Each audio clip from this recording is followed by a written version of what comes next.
Hello everybody and welcome to Let's Build live from Oak Hill Works. How are you all doing this evening? I hope you are well. And no, I definitely didn't knock the camera during the pre-stream chat and totally mess up my camera angle. What are you talking about? Yes, here we are once again with the Stroudley four-wheelers that we reviewed some time ago. I refuse to call them generic. They are not generic. They are very much Stroudleys by Hornby, even if they have changed the length of the luggage brake a bit. So yes, we will be upgrading these using various parts. We have 3D printed footboards of both the brake and non-brake variety.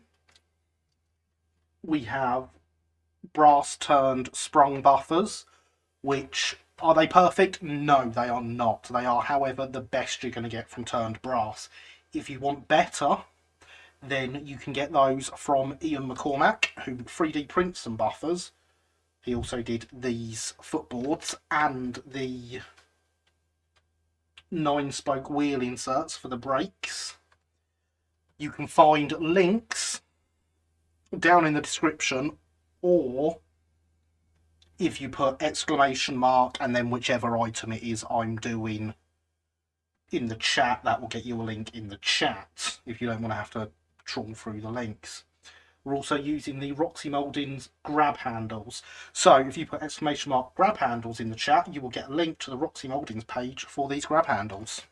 For example, exclamation mark buffers will get you a link to the Roxy Mouldings page for the market's buffers.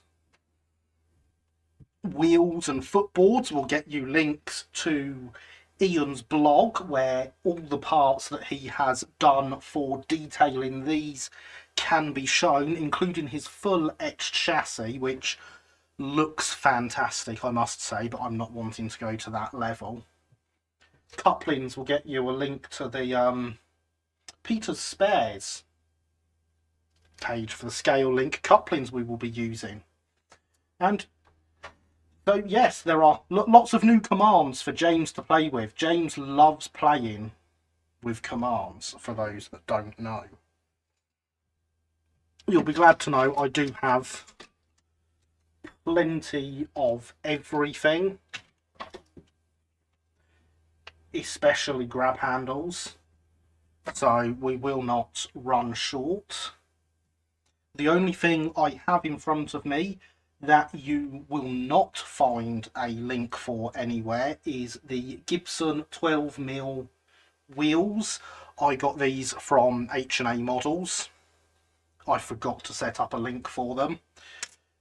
Of course, you need those to go with the wheel centres to make the 9-spoked wheels, which are very, very nicely done.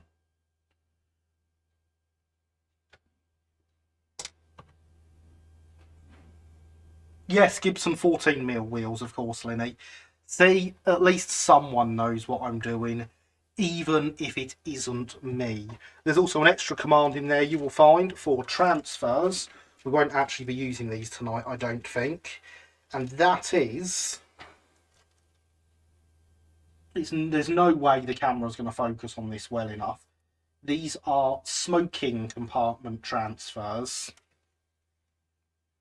for smoking compartments. However, for these carriages, and if we bring out the book that I still have permission to use, the smoking was above the door on a board, not on the window.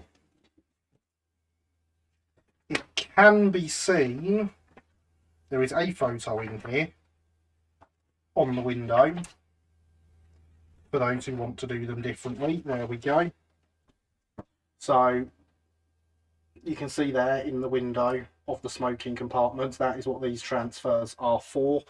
However, we shan't be doing that on these. Go back to the page I was on because I want that page. Look at me being all prepared for a change. Isn't it great? So, yes, these are, as I say, the Hornby generics, for those that don't know, and they are very much Stroudleys.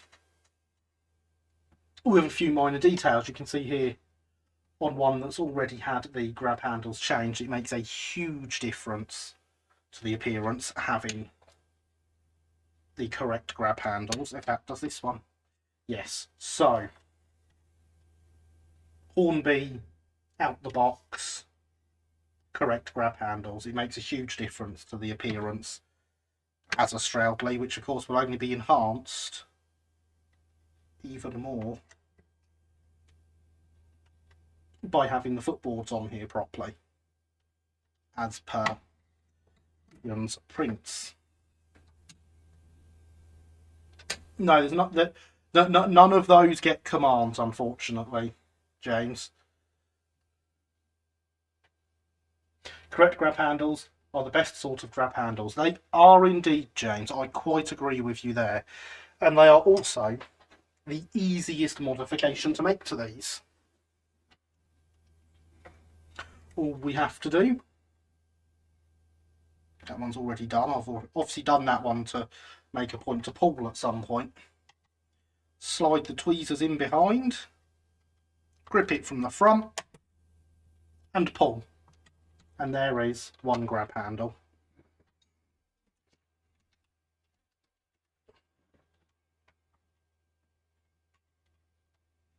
So we slide in from behind, we grip from the front, and we pull, and out it comes. One grab handle.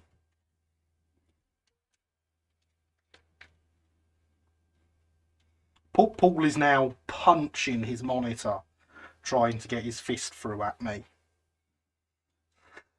Don't want to watch this bit. Sorry, Matt is, not Paul. Matt is. Look at me getting names wrong. It's obviously too late. I would best go to bed. Actually, no, I best not. I kind of promised I'd do a live stream, didn't I? How silly was that? So everyone, oh, there it is. I had prepared it. My bit of cardboard and the Roxy grab handles. All you need to do to release these is quite simply apply a sharp knife.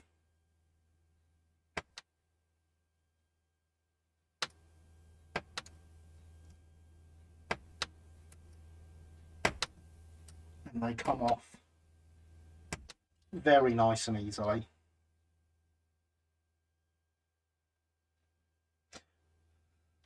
Why does Matt not like grab handle replacement? Because his didn't come out very easily. His came out very, very poorly and kept breaking and snapping, etc. as he tried to remove them.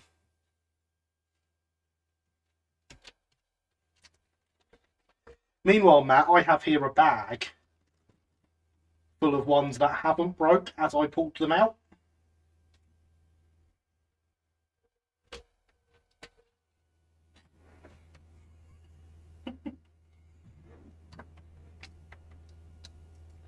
So it is that simple, and then all we're going to do is apply some glue and attach them on. I'm going to clean them up a bit first because, you know, we do things properly around here occasionally. And that will be the first modification done to bring it up to standard.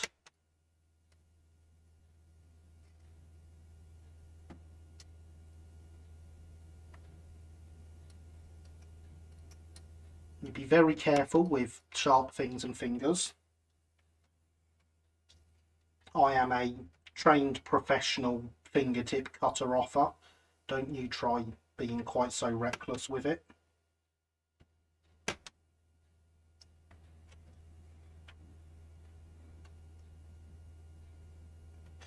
So I think I have about 2 complete ones. Yeah, that's impressive. Fair few of mine on the MBR liveries almost broke too, but I wasn't intent on saving them anyway. Pulling handles from my Hornby mounts, however, annoying, as I'd like to have reused those. Yes, I can see that being annoying. Indeed, James, PPE, because eyes are useful. And in this case, so are fingertips. As I say, I am a professional fingertip cutter-offerer. That was impressive. That bit went in my hair. Yet more reasons to be careful. It's not in my hair anymore.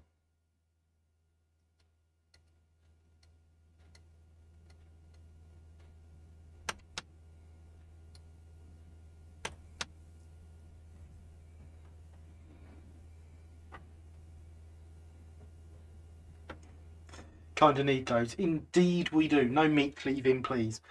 I'll try not to, Javier. I will try not to. So that is those all nice and cleaned up. So as I say, all we're going to do is apply glue and put them on here. Now on these ones, because we are not replacing the door handles, because carving the door handles off these would ruin the livery, we are going to put them as high up as we can with the bottom of the grab handle against the bottom of the door handle. That is not strictly correct. They are too low down on the carriage, but with the limitations of the carriage, it's as good as we're getting.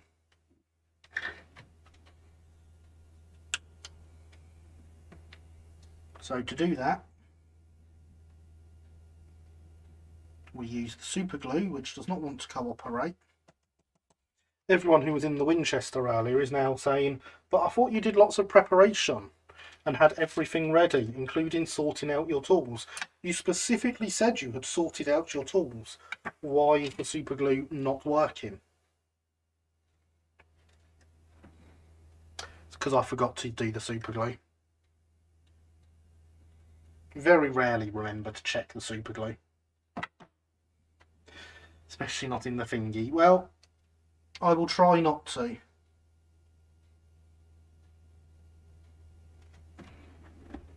And this one really doesn't want to come out. I've just poked the pin through that and it's still not coming.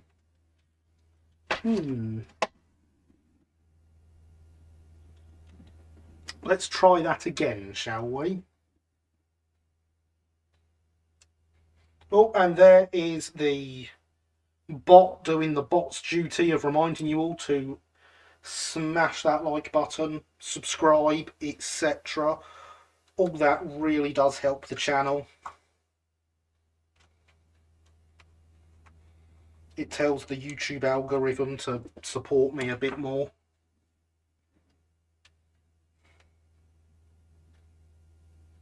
There we go. I'll follow the pre-flight checklist. I've got to write a checklist first. I spent 20 minutes in here doing setup earlier.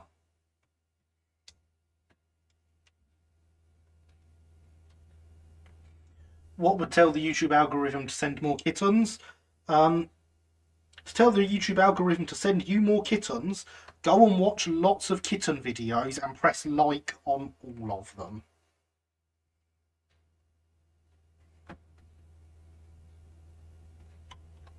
So a tiny bit of super glue on the ends.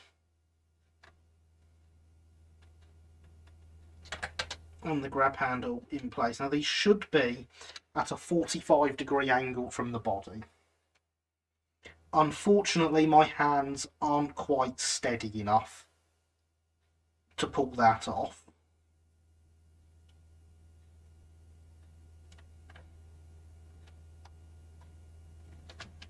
So for the sake of consistency, I am putting them all flat.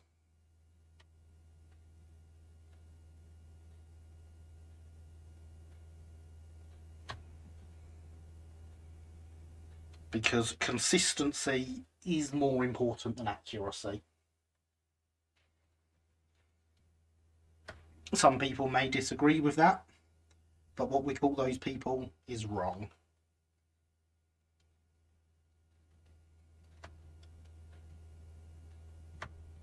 If you can be consistently accurate, that's even better, of course.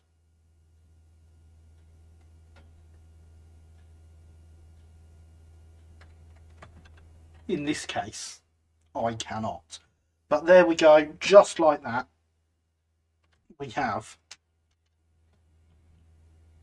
all the grab rails on. Nice and easy. So that's the simplest upgrade to these, which makes a huge difference. And I do believe a sheet of 60 of these grab rails will set you back £2.50. So it's well worth it. Because the next thing these breaker coaches need, along with footboards, I agree, appropriate consistency, that definitely needs a command. It does, you're quite right, James. As soon as you put consistency in like that, I thought that should be a command. And the obvious response should be consistency is more important than accuracy. So yeah, the next thing it needs is 9-spoke wheels. You see, I've got one set here, which I have pre-set up and taken pictures to send off to Ian, because this is the first time these have been tried with Gibson wheels, because Ian didn't have any. It's a nice, simple job. We pull the wheels off the axle, like so. We very lightly, so we're not squeezing, put the pliers on there and just twist slightly to press the centre out. You don't want to put any pressure on, because obviously you do not want to be damaging the tread. Not so bad damaging the centre, but you definitely don't want to be damaging the tread. That will be coming rather in handy shortly. So now we have wheels that can pop into the wheel treads, the tyres. I know what I'm trying to say. I'm sure you do too. So there we go, and they just pop into the tyres as a replacement. Now, the way Ian has sent these to me, and I assume to, as he will send them out properly like this, is half cured, so that they can fit in better. Now, they're not quite going to fit around the axle, so it's going to need a quick bit of filing each side. And half cured means they need some time sat in UV light to fully cure and harden. That can be as simple as leaving it on your windowsill in the sun. Obviously that's no good for this time of the evening. Luckily I have about 3 foot to my left a UV curing machine, which will cure this set of wheels in 2 minutes. So we will get the wheels on the axle.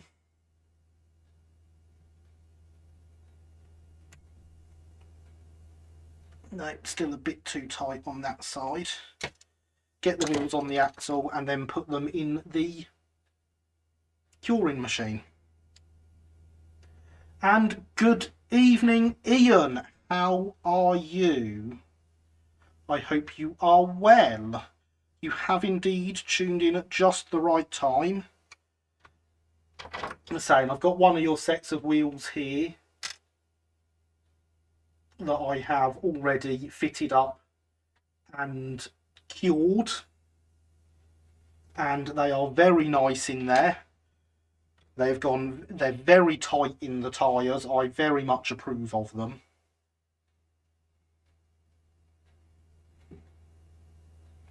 And there is, thanks to Linny, a link to Ian's blog which shows off all these parts as well.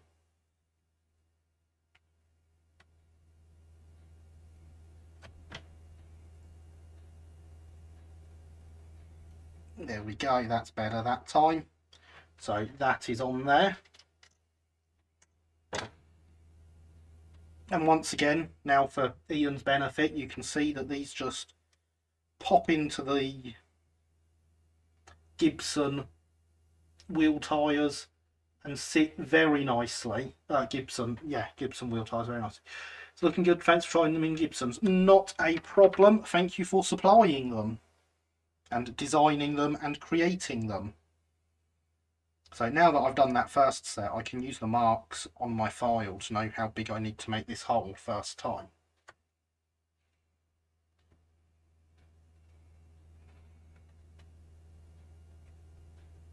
Will you be supplying these half cured to anyone else that buys them, or is that just a first time thing?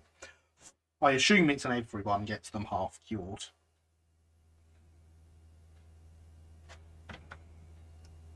But I want to make sure I'm getting them accurate. Yeah, the things I'm saying accurate.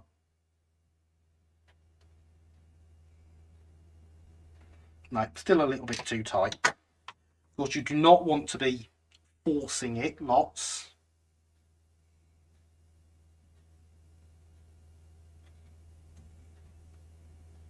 Because you will snap the resin.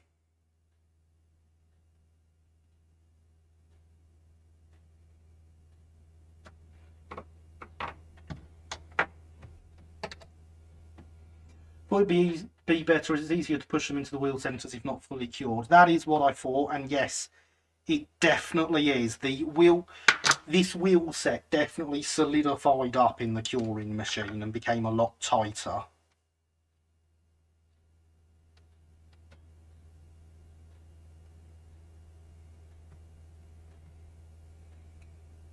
A lot of resin dust in there still. No, needs a little bit more.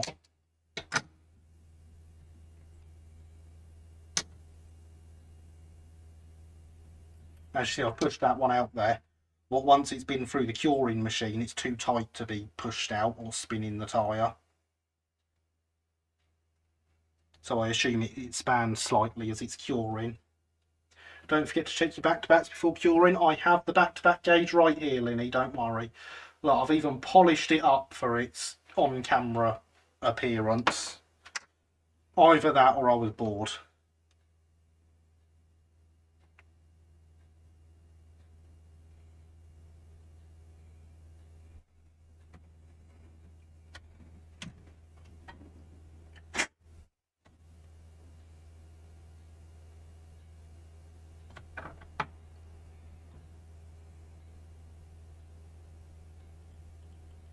And there we go, it's on.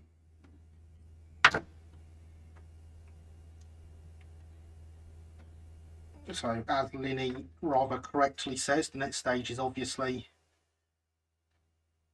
to do the back-to-back and make sure they are tight and central on the axle.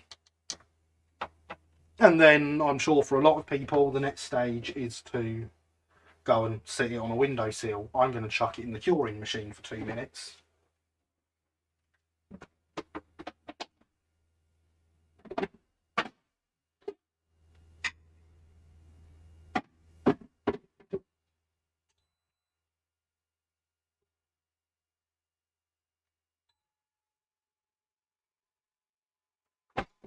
And so that is that now curing.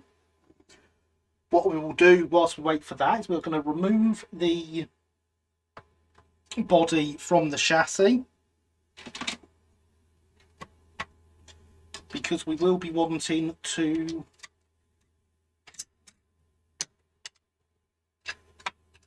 add sprung buffers and couplings and footboards and everything to this. Tried both curing machine for 3 minutes and on the windowsill for a day. Both worked. There we go. Out the mouth of the creator. And good evening, Rob. How are you? I hope you are well. And so yes, whilst we're at it, we're going to pop the wheels out of here. And I would like to thank Hornby for supplying me with some 14mm Mansell wheels that I can use for other projects. They're quite heavy wheel sets, actually. You are marvellous. Excellent. I am very good too. Very glad to hear you are. So as I said, we'll be using the markets turned brass buffers for these coaches. So you'll get to see me mess that up. As I say, if you want fully accurate ones, Ian does do them. They can be seen on his blog post, linked slightly further up the chat or down in the description.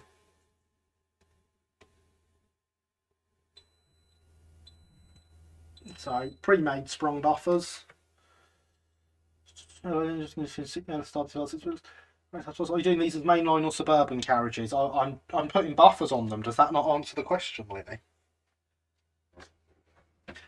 Let me go grab the wheel set out of the machine.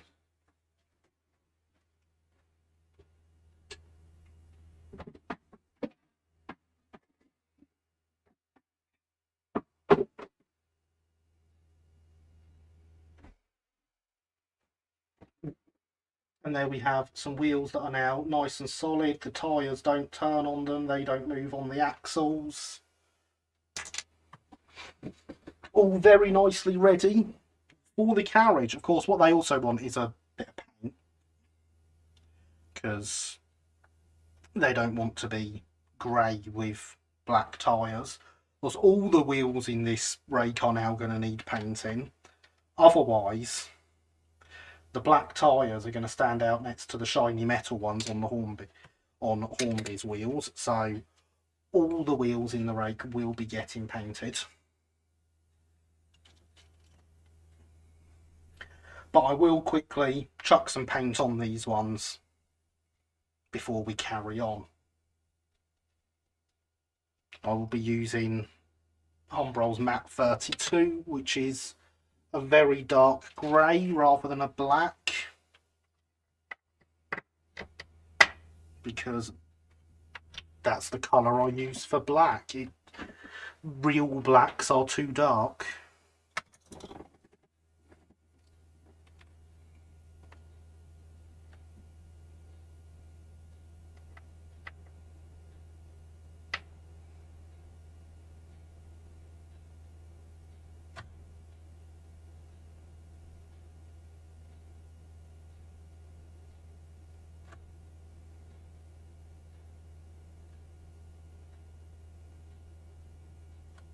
And there is the bot giving a link to my Twitter account for those that don't already follow me over there.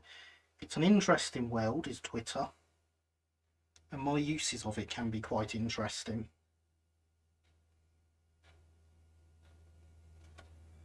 My usage of Twitter definitely does not follow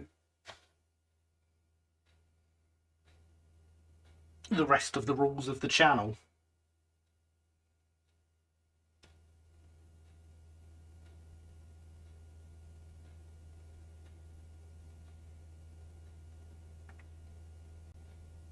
So yes, drop of paint on these. You don't get any colour of the resin anymore.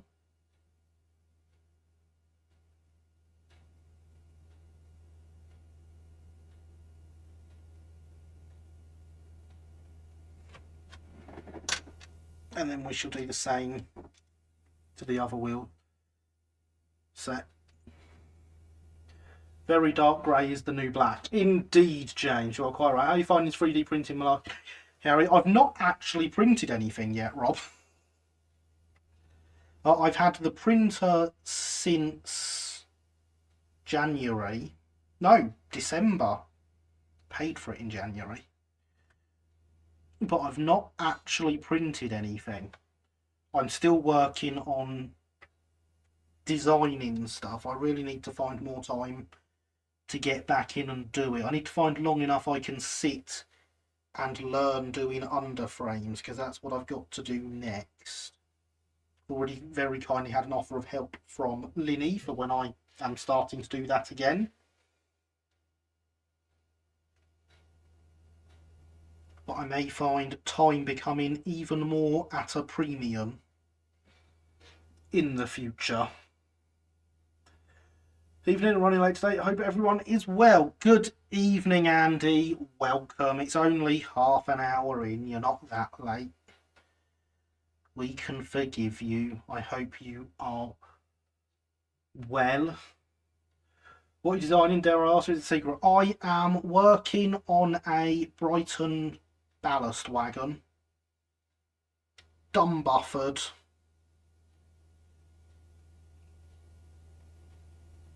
And very, very nice and simple, because I wanted my first design to be something simple.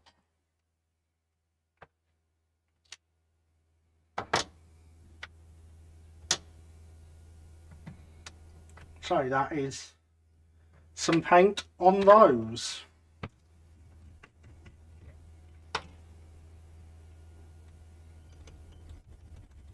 Clean my brush off and we shall get on with working on the chassis. Who's ready to see me mess up doing the buffers? That's the real question.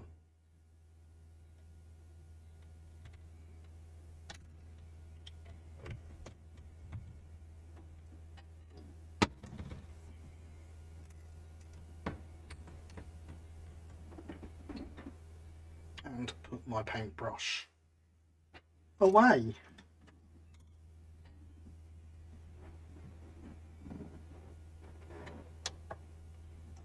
Me, yeah. Thought you would be, Lenny.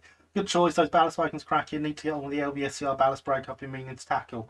Well, if you do the brake and I do the wagons, we're sorted there and can make rakes for people between us. Ready to see you flawlessly fit a set of buffers. That's not going to happen, Killian. If there's some kind of real-time wagon CAD tutorial you could watch. If only, Tom. If only. For those that don't know, there very much is said thing on Tom's YouTube channel. Go and check it out. I do indeed sit with his videos on as I am learning CAD, and it's been very, very helpful. There is no way I would have got anywhere near what I have done so far without his real-time CAD tutorial. So we're going to start by trying to carefully remove the metal heads from these.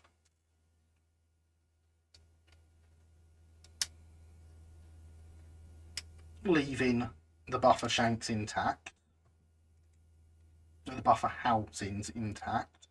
I do know the right words, I just don't use them.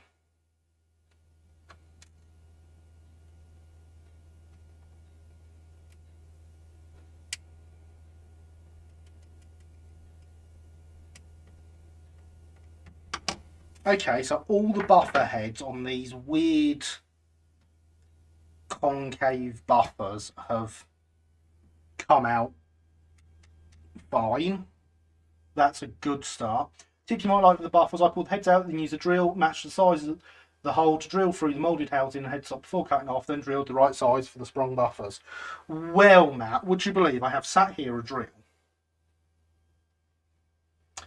with a head the right size for the buffers. Are you just going to drill the buffer shanks, take the metal springs and heads? I'd originally thought of doing that, but once these arrived, I believe they are too big.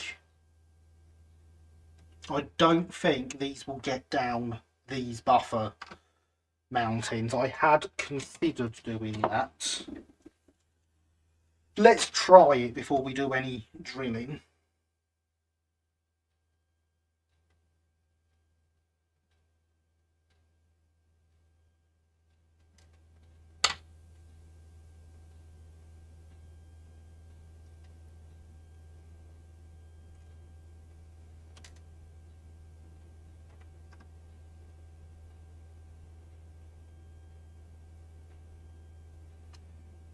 Yeah, I think they are indeed too tight to take these.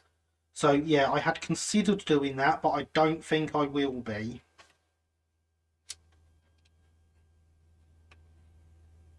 But as Matt said, the plan is to drill through the centre of the buffer housing before removing it, so that I have a mark on here for where the centre of the buffer is meant to be.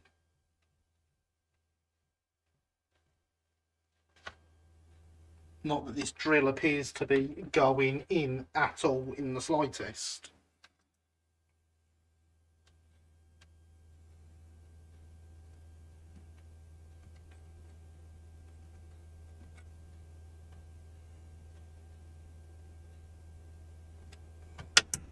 Let's try mounting this so that it's actually held. Hang on a second. I forget I've got a vice here that can hold things for me, as long as I'm light on the pressure. It's just there. And look, you can see my pile of spares and my light switch.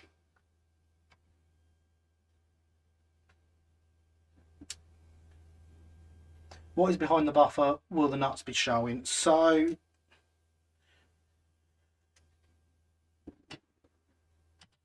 on the chassis or on the back of the buffer housing for the sprung buffer, Ian?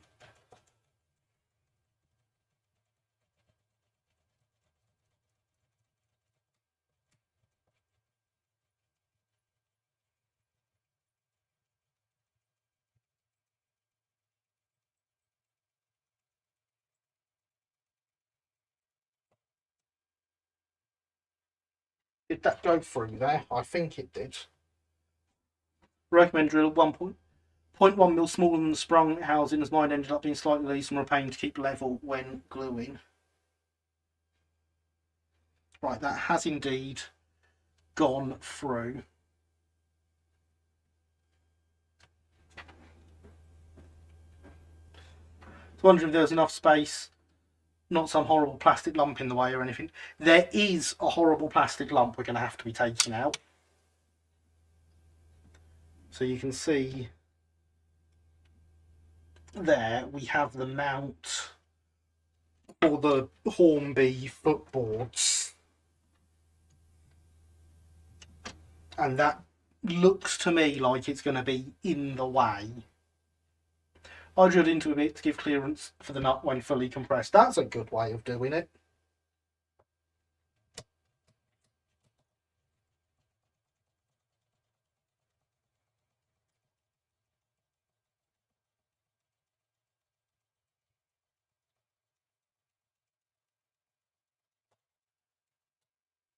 And that one's through as well.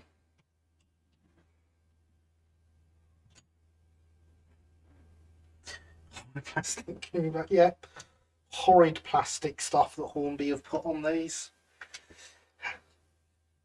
for footboards that are no good to anyone.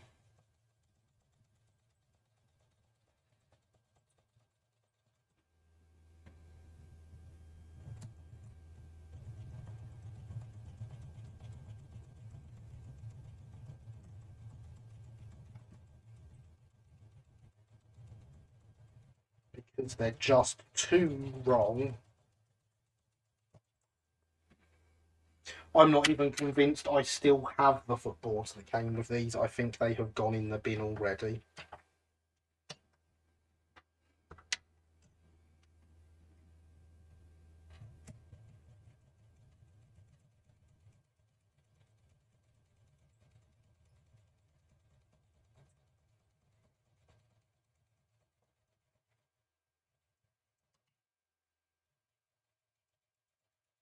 Of course, the problem here is not putting is I don't want to put enough pressure on it that it actually holds it solid, because I don't want to damage the chassis with the vice.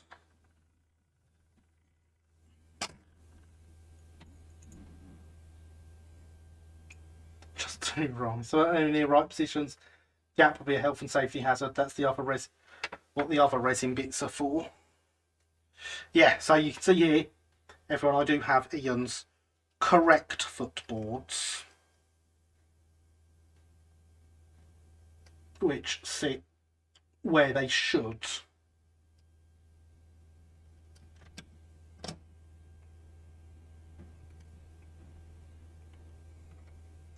I am going to reassemble this buffer before I lose the spring out of it.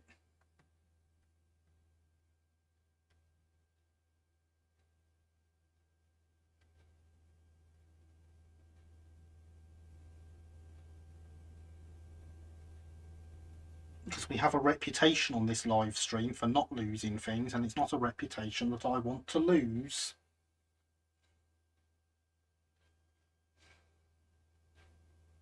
Yeah, that's back in properly. Good, the old market screwdriver for literally all their things. So with that done, so that we now have holes for the buffers all the way through so we don't lose their position, I am going to take the knife blade off the handle and put the saw blade on. But before we cut anything, I'm going to rearrange the camera slightly and remind you all that hydration is important.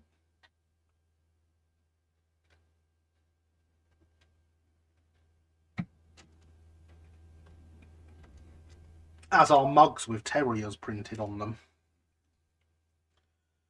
Exclamation mark merch in the chat if you really want one.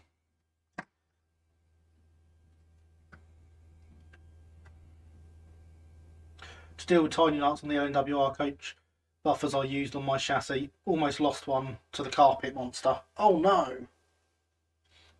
Not using side cutters. I'm not sure how well they will take these off, if I'm being honest, Ian. I thought about it, but I'm just not sure about the plastic.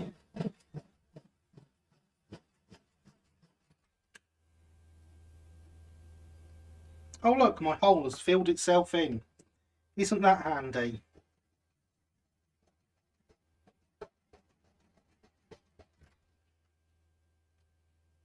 I can see that one still.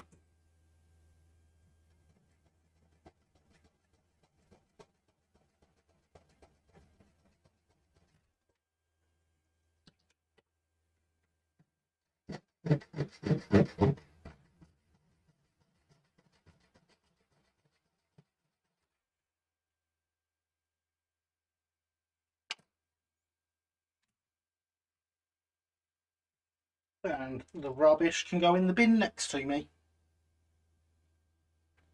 It's good having a bin right next to me.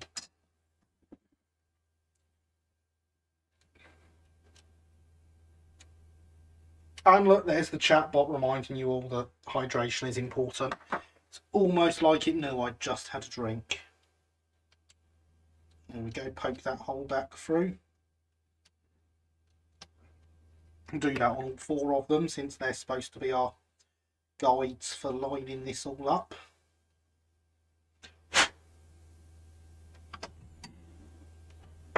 So now the next thing we want to do, of course, is get the hole through them ready to accept the buffers. In theory, this is the right size thing. It's actually not. It's slightly too small.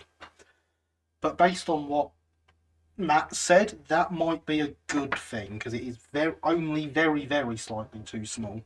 This might be the 0.1 size down. I definitely didn't do it on purpose if it is. Although that's looking like I've snapped the end off and it's a flat end. So perhaps this isn't the ideal one.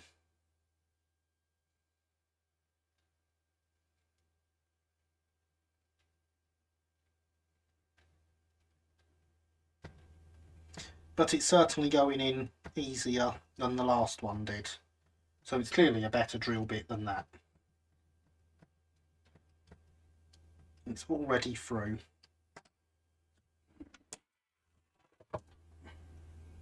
So now I can check.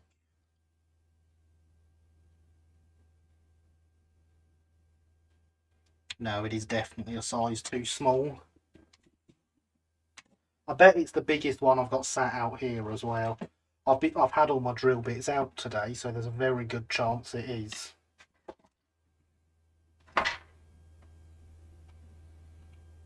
Luckily, I've got a be right back screen for that now.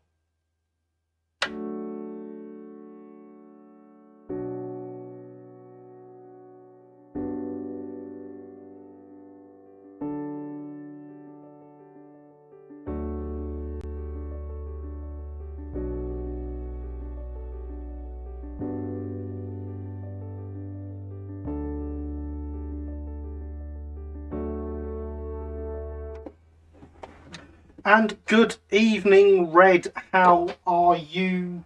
I hope you are well. We are indeed detailing some Hornby coaches. And I now have my pile of drill bits in my lap.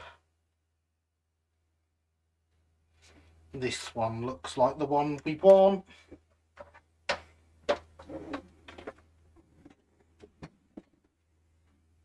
Read the title, which confirms as much. I'm glad it confirms as much. That means I can still type. Yeah, I'm well, thank you. Excellent. Excellent indeed. So whilst I set the drill up with the new drill bit, see, last week I teased at some more exciting news that will mean more things for the channel. And we'll also answer Red's question about how I am, because I have taken a second job for fun reasons. I shall be working part-time 2 days a week, maybe even 3, let's see, at my local model shop.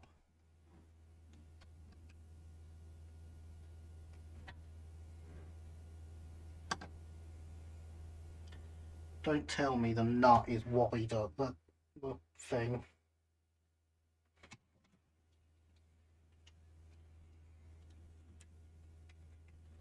So yes, that shall be good fun.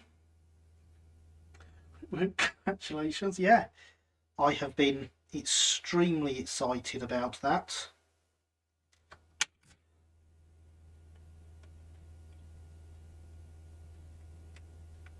Yeah, okay, so the nut on these is slightly bigger.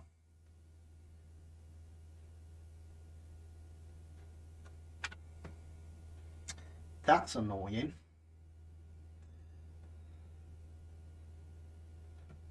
It's really cool, Crash. Have fun. Thank you, Red. Assuming this means you can get us all some sweet discounts. If you drive down to Eastbourne, maybe.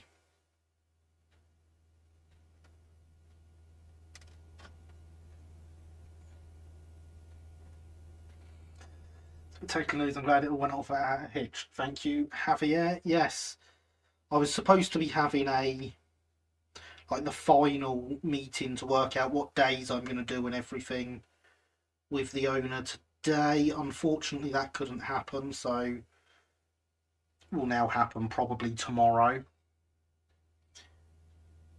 depending on how much my real work gets in the way. But he needed someone to do a couple of days to keep the shop open.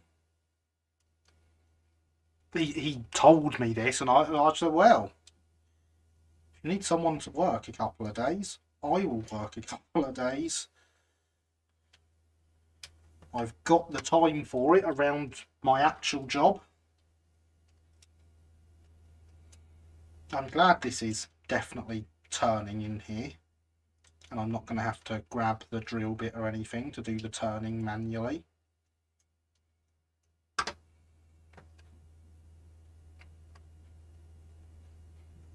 So yeah, for the first time ever, and for something I definitely didn't expect ever, I'm going to be a professional model railway person who gets paid to do stuff related to model railways.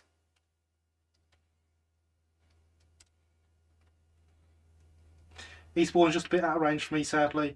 Already got lots of extras from my friends at GNR, thankfully, so there's that at least. Well, that's good. That is, of course, for those on the Discord, the model shop I posted a picture of the other day when I said sometimes you get invited to do things in the coolest of gardens.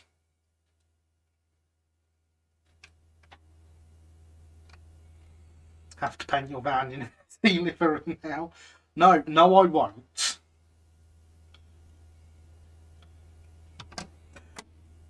And I definitely won't be painting it to match a livery of the shop, because the shop is yellow. Yellow and blue.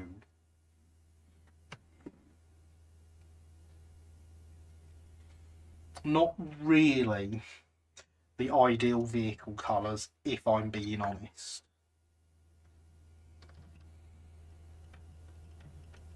So now that we've got those holes through, we want to make sure we go a bit further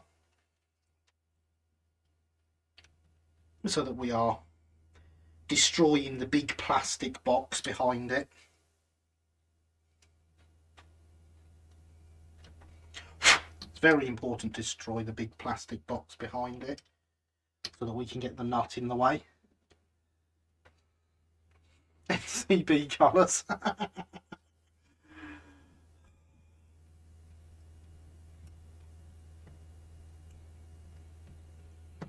Hang on.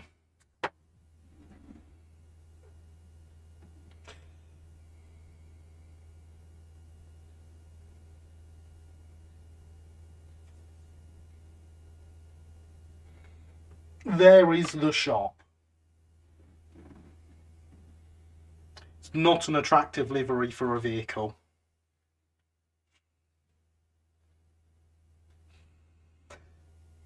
When I say extras, I mean they occasionally sell me broken second-hand bits they can't otherwise sell. They know I'll get use out of them. I mean, that is good. Actually, Eastbourne is good. Shane's not a model shop in Paderborn. Well, that's what you get for living so far away. I have so many motors lying around. Makes sense, Red. Good evening, Heritage Railway Productions. How are you this evening? I hope you are well.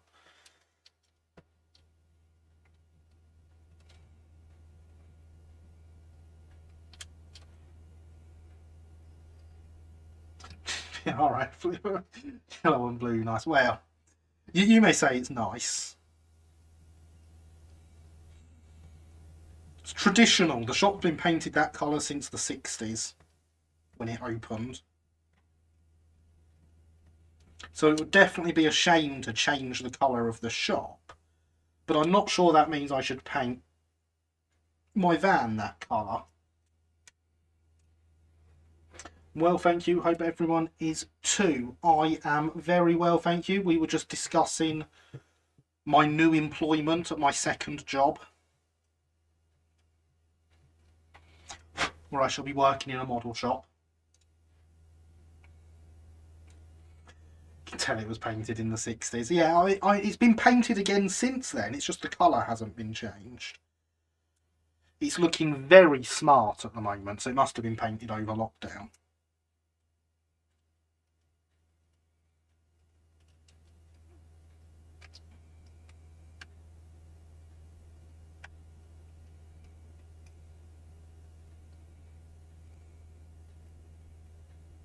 But yeah, so those of you who are local to me, I expect to see you in the shop. And I know there's at least some of you.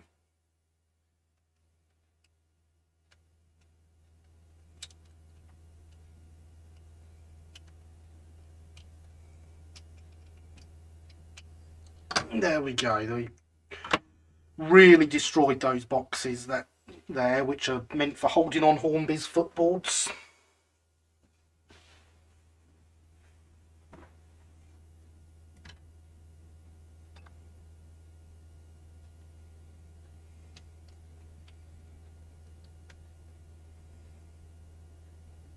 That is a pain that these bolts won't go through there. They've got wings that stick out of them just slightly too much.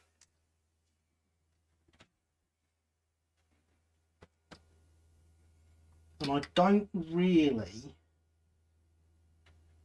want to open out the holes anymore, but I can't see how I would get these nuts back on properly.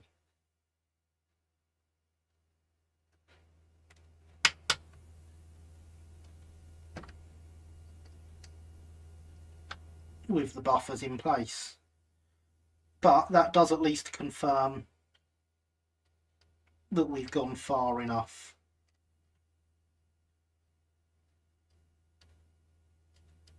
For the buffers to be able to spring back fully.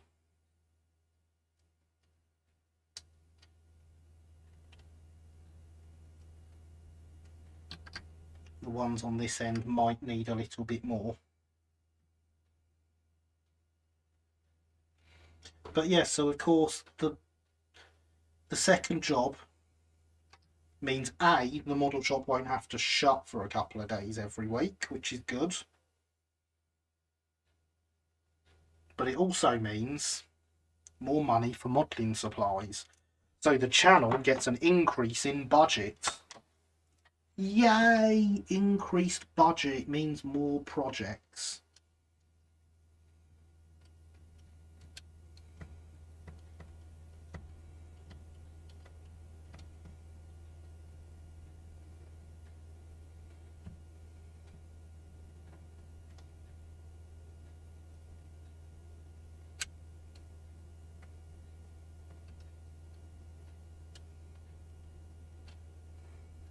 Hooray for being less poor.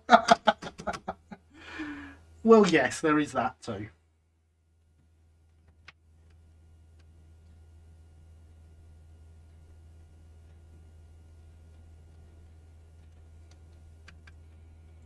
So I think we're gonna celebrate by buying a loco kit with my first paycheck.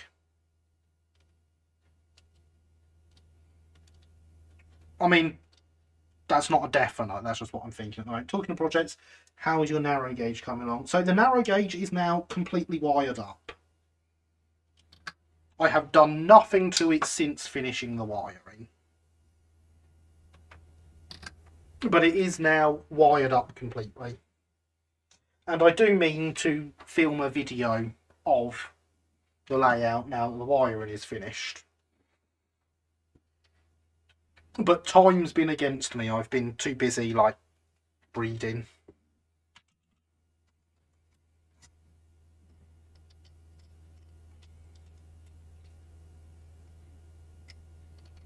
And there is the bot reminding us that I have a website for the channel, and apparently it's really cool. The bot says so, not me. Definitely didn't program the bot to say that. It's its own opinion. I'm going to cut that out completely. Then it really can't get in the way, can it?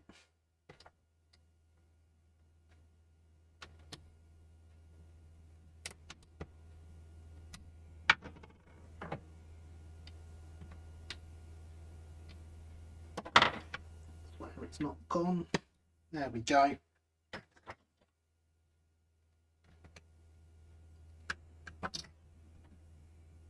Remember my first paycheck? I remember I spent mine on an Imperial night. It's not like it'd be my first paycheck ever. I do have another job that I still will be doing.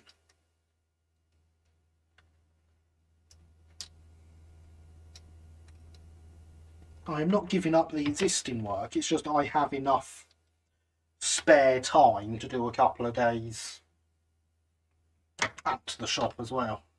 Now we can afford the pyrotechnics. I'm not sure pyrotechnics would go down well in this tiny little room, unfortunately. Never use a knife this way, children. Never, ever, ever. There we go, got it. For those curious, the end of the knife, the tip of the blade had come off in there and I wanted to get it out. Do not use knives that way round. You will slip, you will take a fingertip off. I am a professional fingertip remover. You are not. I'd like to point out that since I get paid for doing this YouTube thing, if I take off a fingertip on then I am technically a professional fingertip remover.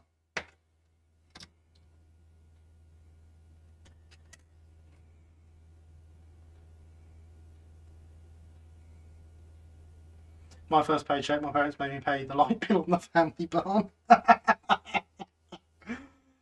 Ah. Good evening, Will. How are you? Let's see. No, I think the brake gear is going to be in the way of me doing this. But I'm going to try anyway.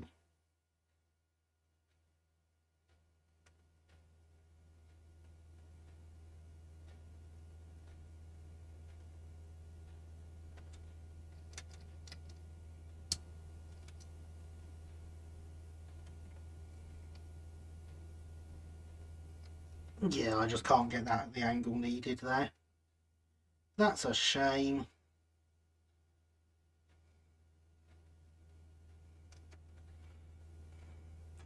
The intro course needs to open with a bang. Is the bang of my voice not enough yet?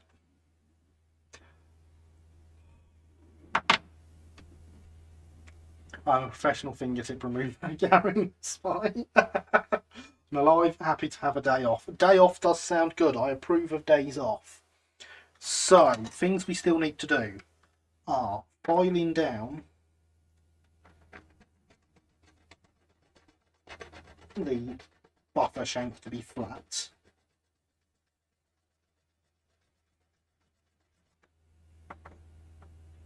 Because I couldn't cut right to the buffer beam, which is the word I was trying to say, because there's some detail there, so the last bits need filing off.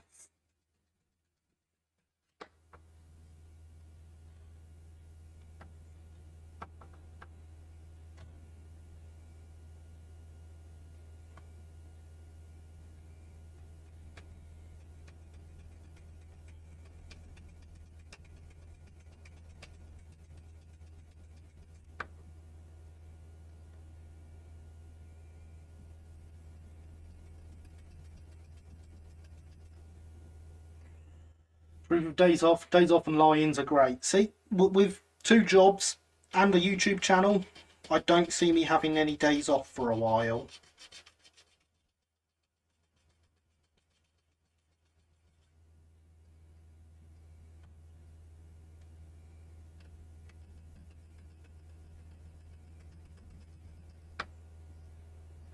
Not that I'm complaining, it's a sort of self-made situation.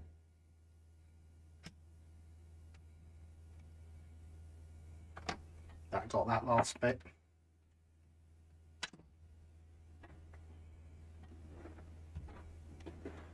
Certainly didn't need to take the job.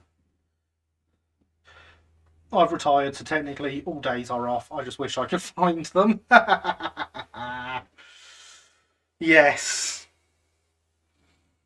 I have heard that from many a retired person, Ian. Apparently you only get busier with retirement.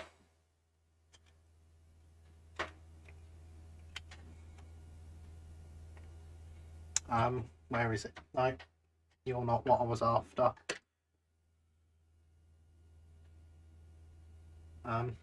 This is what happens when you sort out all your tools and get them all really nice. Just so you know. Don't sort out your tools. It's a trap. I mean, to be honest, I'm actually after the round file that I've been using already this evening, so that's why I can't find it.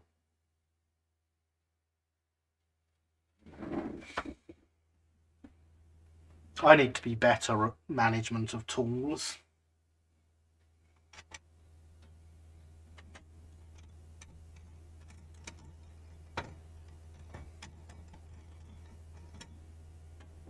It's somehow definitely not in the file holder though. Got to buy a new car soon, so my modelling money is going to that at the moment. New cars are important. So, yes, it makes sense to put your money towards that rather than modelling. Well, certainly the modelling side has got busier. Yes, I can imagine. That's what you get for doing it as a job, Ian. Trouble with lockdown is all days seem to blend into one long one. That's very true, Paul. Need a few more days to complete things. why the pandemic hasn't really affected me that much. Yes, of course. Right, this is my not quite fully round one. Just because we only want to open it a tiny bit, so that the bolt can go through like that.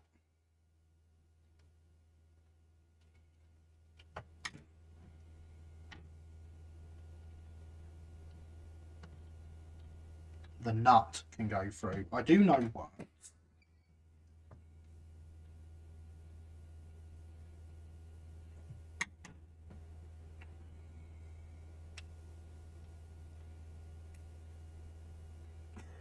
Car gets only 22 miles to the gallon.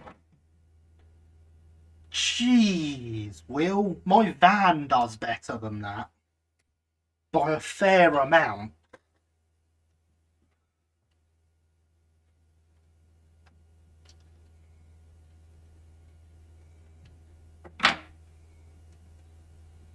Gas almost $3, £2 a gallon. Yeah. You can't tell Brits how expensive fuel is, trust me. British people pay a lot for fuel. Hydration is important.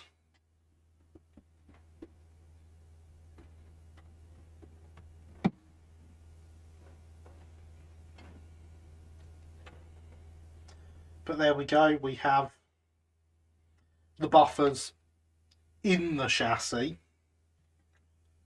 It's a start. Of course we put the body down on the super glue. That was clever of me. Remember, I make these mistakes so you don't have to. That will be fine with a little bit of weathering.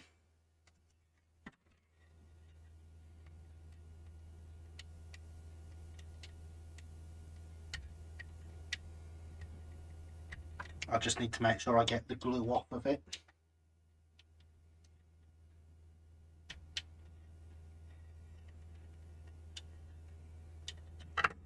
Yeah, so that'll be fine with a bit of weathering.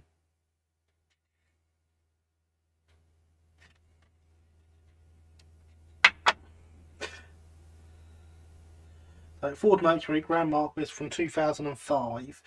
Basically luxury Ford graphic. See, they have different names for them all in the States than they do over here.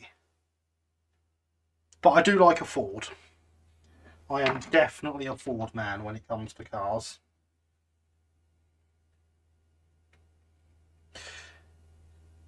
I think that we need an old ear command with responses. That'll be fine with a bit of weathering. Hang on, James. Hang on. Commands. Add. Exclamation mark. Oh dear. Response. That'll be fine with a bit weathering. Submit. Oh, you've gone into the wrong thing, but you have come up as enabled. So, in theory, exclamation mark, oh dear, should give us a response.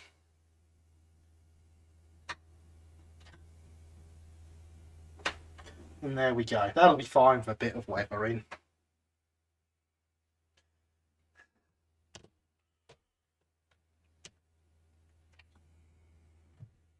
That definitely needed to be one. You were right, James.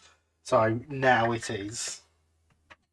Looking to get a Nissan Cube. Oh, I'm not a fan of the Nissan Cube, I'll be honest. There's a few around here. Yeah, I am not a fan personally. But obviously, it's your car. And it's what you like that matters, not what I like. Now, where have I put that pin? I had it earlier. I found that blooming round file now. That's a start. whilst looking for the pin that I had to sort out the super glue earlier. But I can't be bothered to find it, so I'm just going to use a bit of brass wire from up here to go in behind there.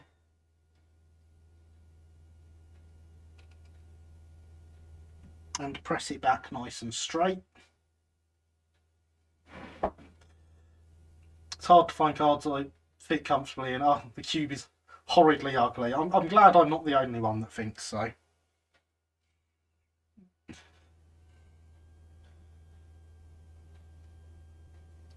But yes, your comfort is a bit more important than what the car actually looks like. There's a tiny bit too much plastic there. There we go.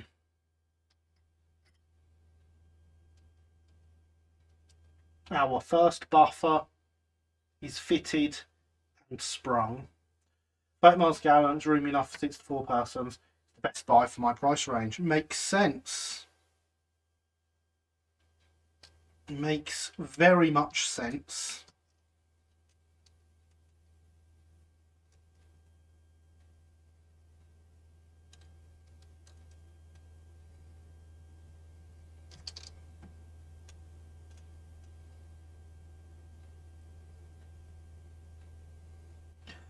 Better mileage and room to do what you want is good reasons for purchasing that type of car.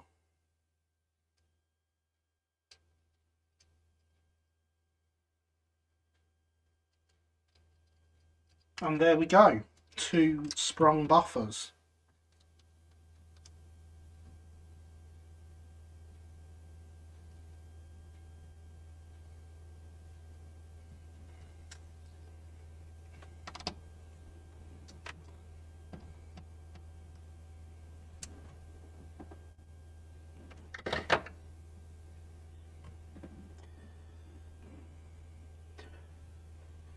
Friend up here has one of those very good space hauler, being square, fits a lot in the back. See, there we go, advantages. And yes, as the command says, the buffers are markets. I got them from Roxy Mouldings. If you want completely accurate ones, you can get them from Ian, 3D printed.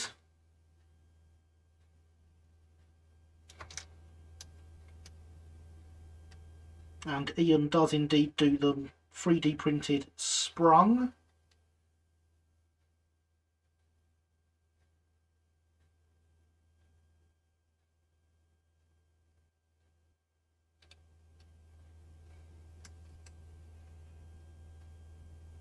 And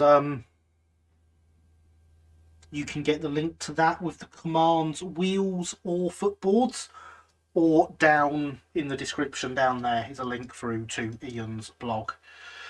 Could you have cut upward into the buffer beam where the housing is needed, slots just wide enough for the screw nut rather than drilling through? Yes. You could do that.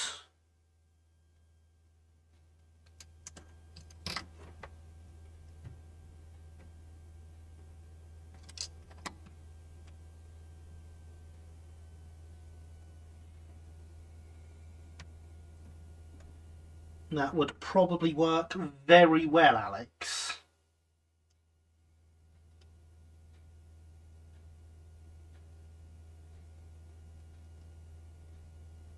You are indeed a clever person with clever ideas.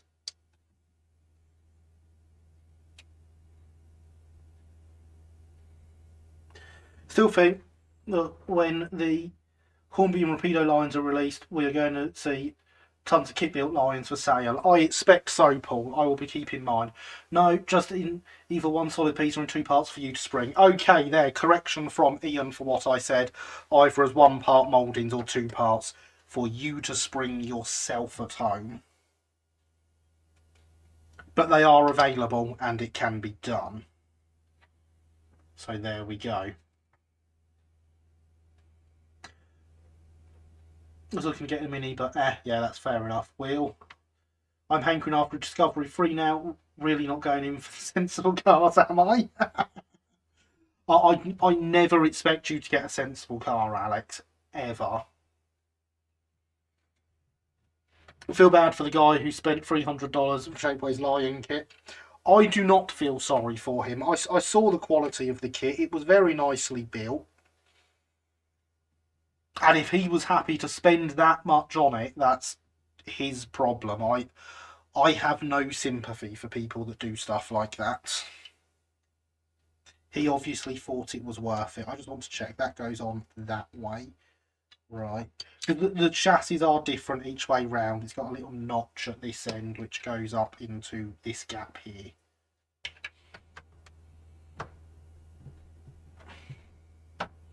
Which means this is the brake end, this is the side.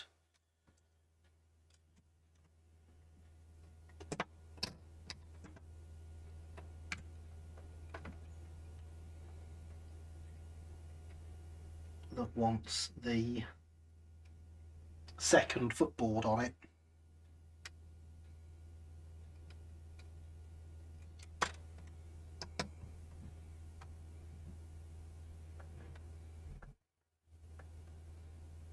Car wise, I think I'll sit with my mum's Mini.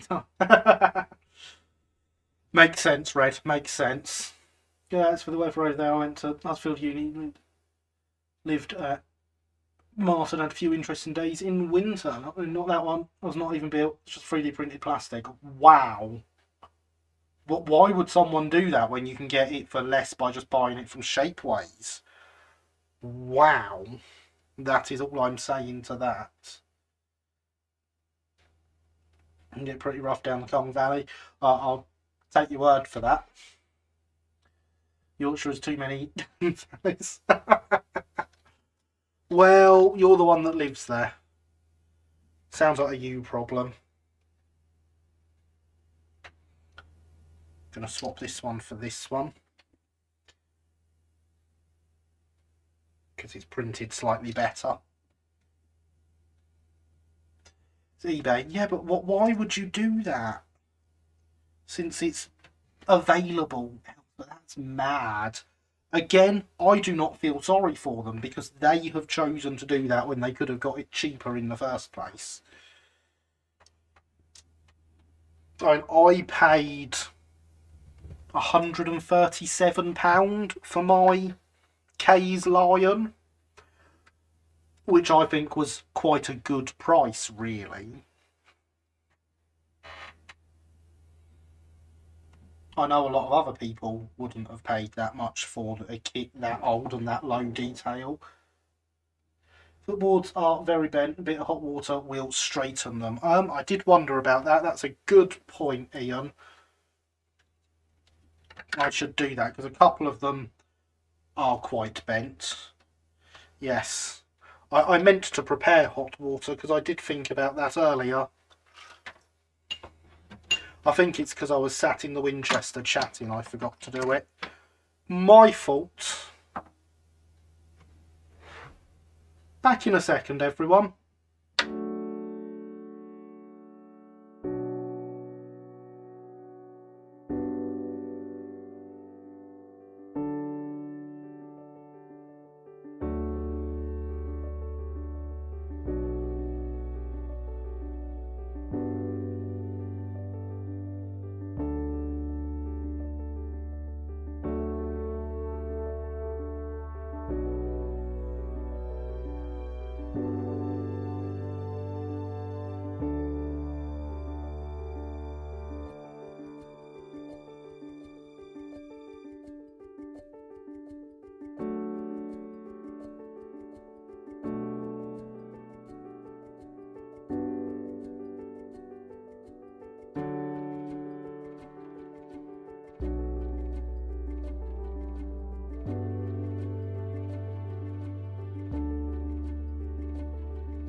And we're back. Not boiling water, but they're straight when they left here. I believe you that they were straight when they left you, Ian. Do not worry. And no, I don't have boiling water. I have hot water out the tap. Ian, are you looking at doing anything for six-wheelers? Do you know, I'm not sure if any of the carriages continue with lower footboards after turn of century, bar the brakes. Of course, the problem is that the six-wheelers are not great all round. That they're based on Billington stock and they're at Stroudley profile. It's a bit weird.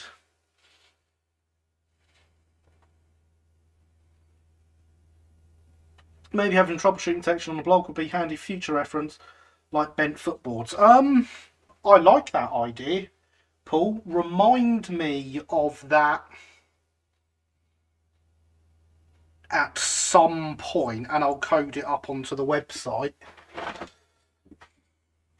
I won't be doing it right now, though. Message on Discord is usually the best way to remind me of things. Haven't bought any of those, so I haven't got dimensions to work with. Yeah, they're definitely not as good for Brighton stock as the four-wheelers. And there we go, you can see now they are both once again nice and straight. You see, Paul, the problem is lots of people make these great suggestions like that, and then I always forget them.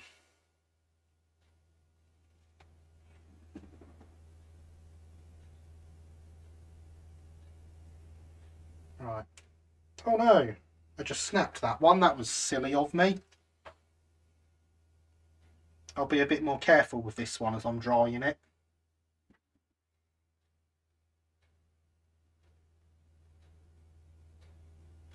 Right, that's that one dry as well. They're going to be super glued onto the body. The being snapped won't matter.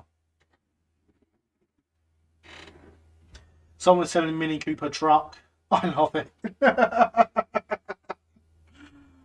Oh. Indeed, Paul. It'll be fine with a bit of weather in once it's stuck on. Right, now. Glue. That's what I was going for next.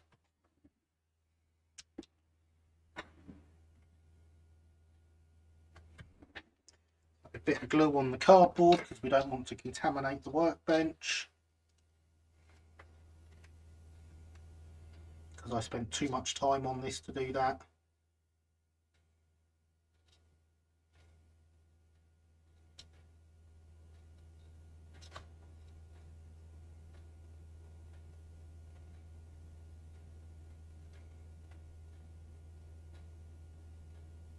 And then we'll use my stand-in pin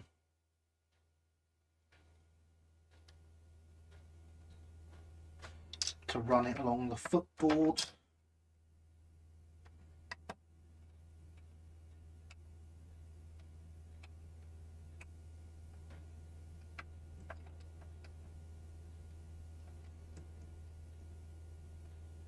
And then we'll be all cat-handed with it as we apply that to the carriage.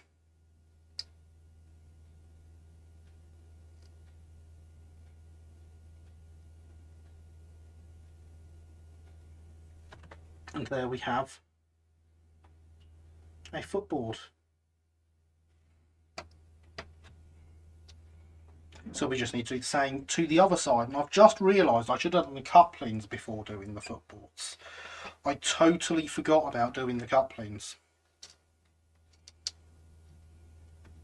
That was silly.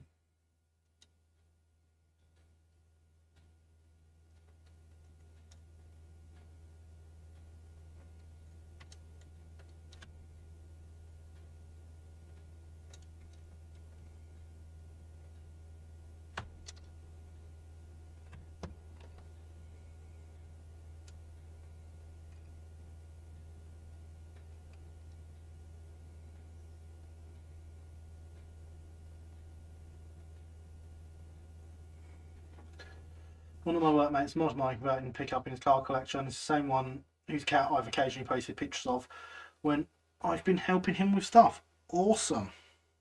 I have a Ford Transit and it's great. It has lots of space in it for carrying stuff. It also has lots of seats because it's a crew cab version.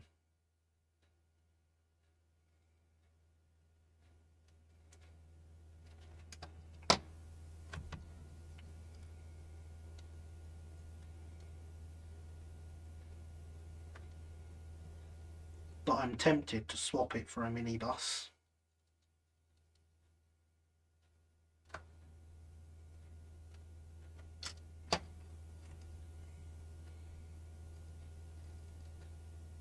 And good evening, Corbs. How are you? I hope you are well. I have added lots of commands tonight. That isn't one of them.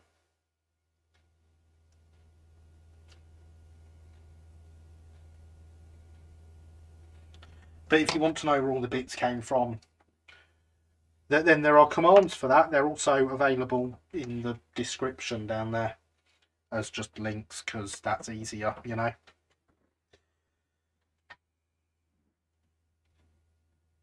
But exclamation mark part name also gets you a link, so like exclamation mark footboard, for example.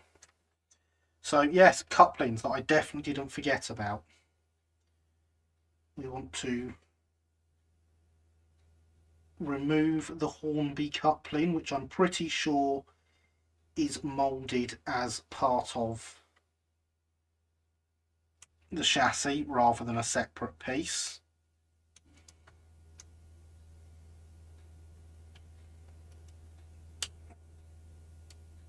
So it's a case of grab and wiggle until it comes off. Might be footboards. I might have not put... I forgot to do all my usual let's put lots of variation in. Get you a link to Ian's blog. And good evening, Thomas. How are you? I hope you are well. First class 15 passenger van. It's great fun to take people around. I should have started a bus route. You should have. The old grab and wiggle. Yes, exactly. Mounts part of the chassis on the 6 wheels. Yeah, I assumed as much.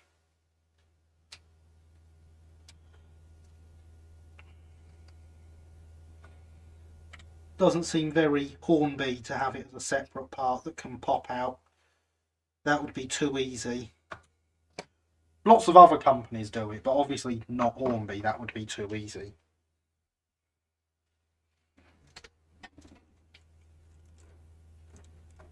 So, as I showed earlier, I am going with Smith's LP8A screw link couplers.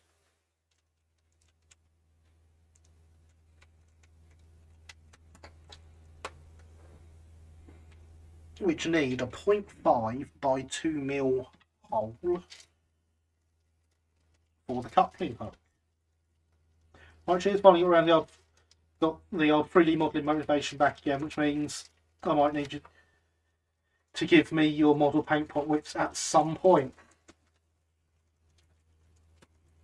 Interesting.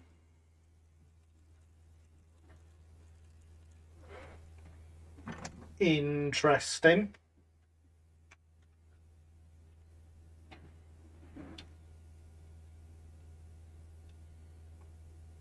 They're 30-ish mil, 29 mil. There you go, Thomas. 29 mil. Good evening, TB Studios. How are you? I hope you are well. Definitely used to Gary. I am very well, thank you, Thomas. I had fun hacking all the useless stuff off to create a bare chassis, and had to make more holes to clean the wheels on the bogies. Yeah. Fun.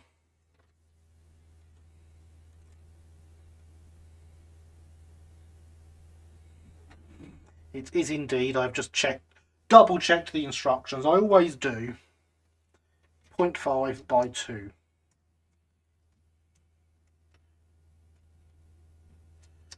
Do you know why I'm not on the server anymore? I do not. One of my mods will surely know. I do not.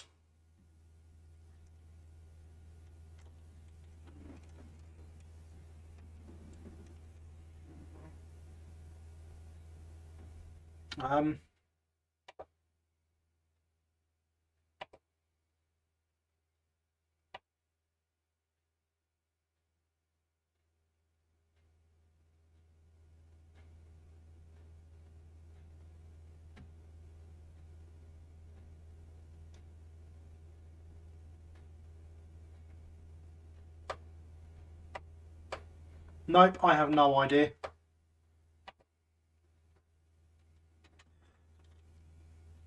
I woke up, looked on Discord server, and the server wasn't there. Yeah, I have no idea.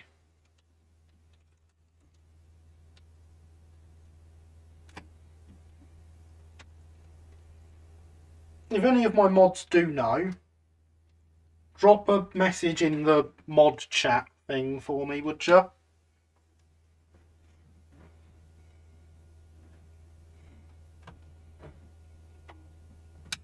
So with these, whilst it says, you know, I've got the measurements, it's 0.5 by 2 mil. What I like to do is visualise that by putting the coupling to the model and seeing where on here that equates to. I'm going to put this back in the vise, that's why I've got it. Gonna have to be really careful now. This is why I should have done this before putting the footboards on. Thanks, Coffee. If I could have any of the cars from my workmate John's selection, it'd be the run-up. Not that I can drive it, as I'm not allowed to drive. Like you get, you know, it's just getting messier and messier over here as the evening goes on. That's generally how it works, and it will stay messy until next Sunday, when I tidy it all up again right before the start of the live stream.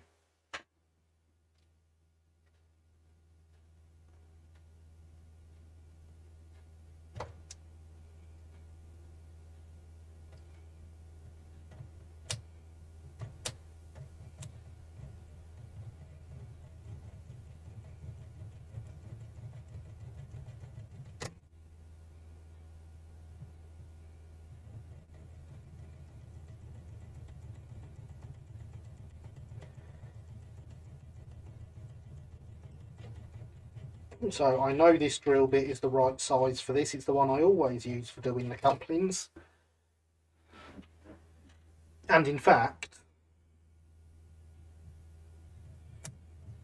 this drill bit never gets changed and is, other than doing the guide holes for the buffers this evening, is exclusively used for drilling holes in buffer beams for couplings.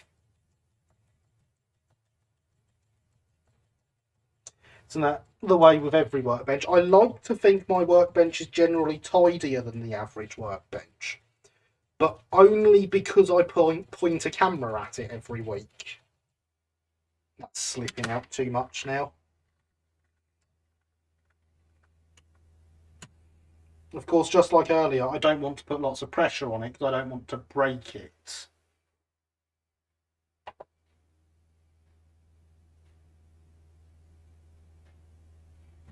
Right, so TB, my mods have jumped in and said they have no idea why you're not on the server.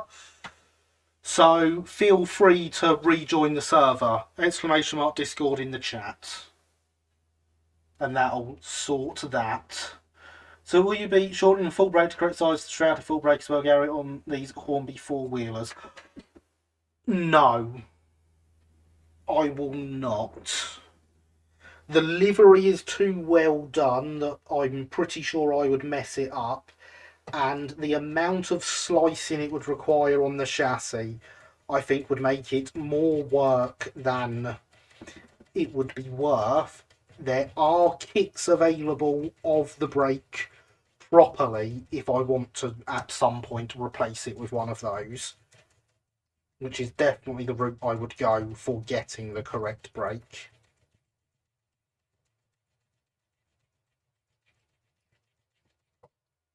Right, and that is through.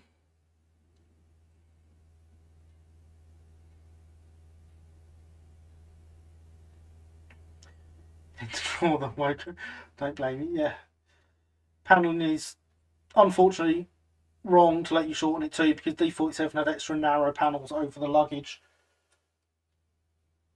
and door. Oh yes, I've actually got that page open next to me. Yes, so the paneling is in fact wrong as well.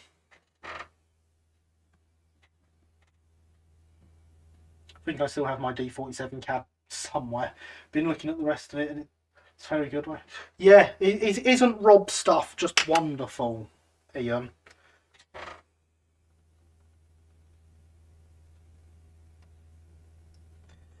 I built one of Rob's goods breaks at Christmas, Ian. It's wonderful to put together and use.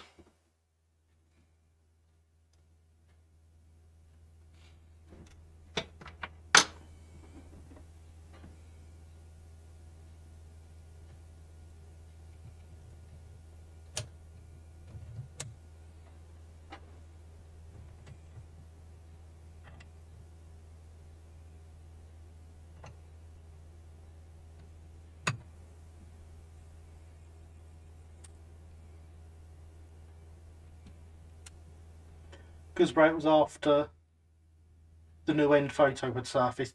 It was, yes, because although Rob originally designed it with how everyone used to believe the end was, and I sent off a picture to Rob and sent that picture off to Rob and said, actually, this has recently come to light about the ends of these, so it is correct on Rob's kit. Once I get printing again, I'll send you some more stuff, Gary. I will look forward to that, Rob, very much. I had a great time building that break.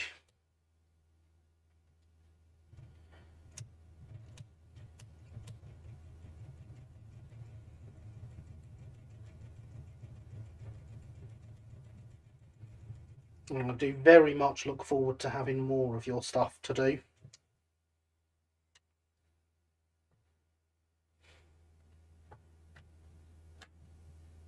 So remember, everyone, if you're sticking this in a vise to drill holes in it, do that before attaching the footboards. I make these mistakes so you don't have to, etc.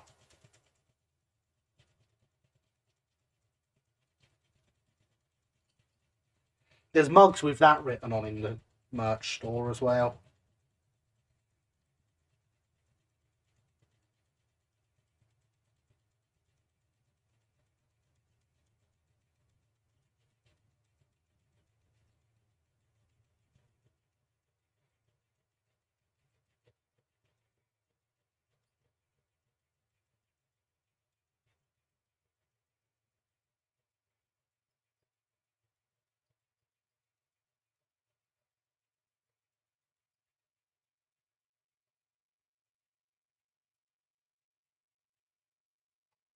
There we go, we're through.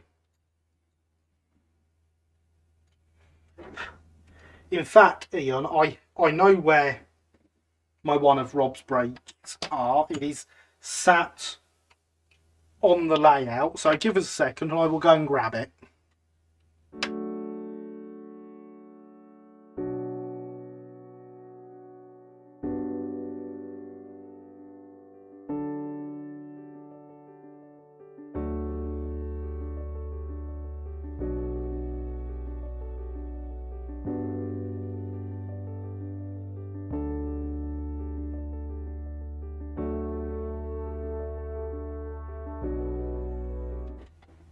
And I'm back with Rob's break, which, as you can see there, has the correct profile for the rear windows, which is very nice.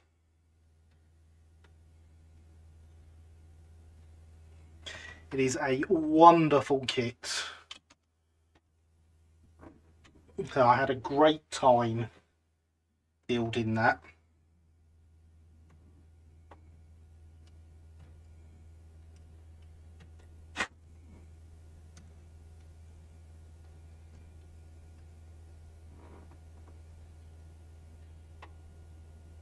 So now we just need to open out the hole between the two holes we've drilled.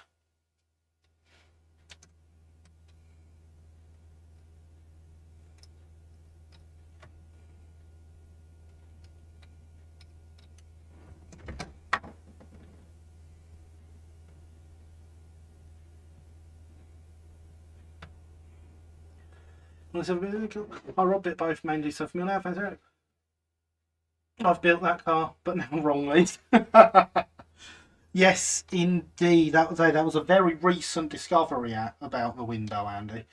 Let's go. I must have missed that one. Yeah, it is very nice.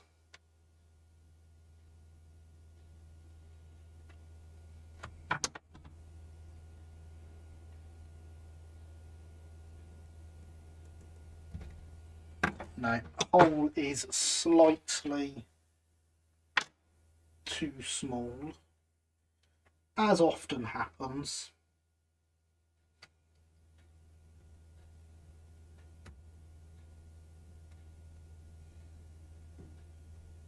The usual reason is that the top is into the bottom of the is going into the bottom of the chassis. The other reason, of course, is just that I'm not very good at it. Cutting those holes, that is.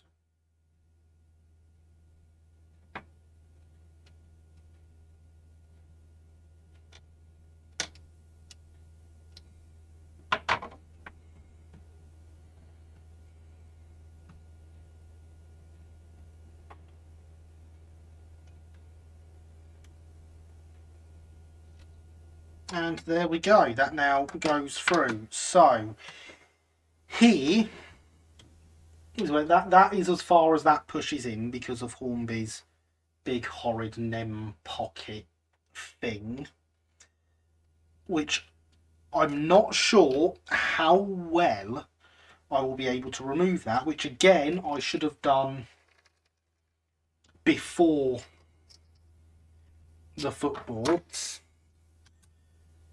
So there is a chance that I won't be springing these.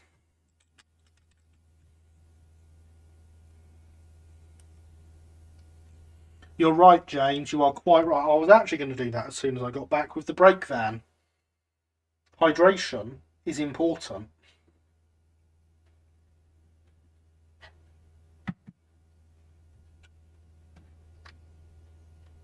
And that is the hydration vessel emptied.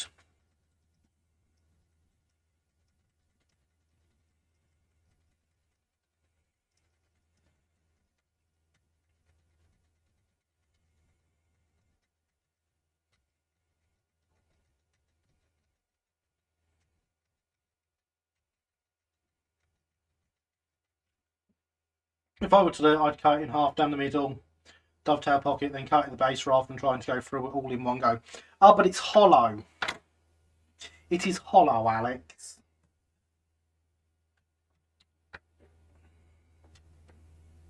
So it's here, it's completely hollow. Good evening, Starkiller. How are you? I hope you are well, and thank you. Unfortunately, Hornby did most of the work.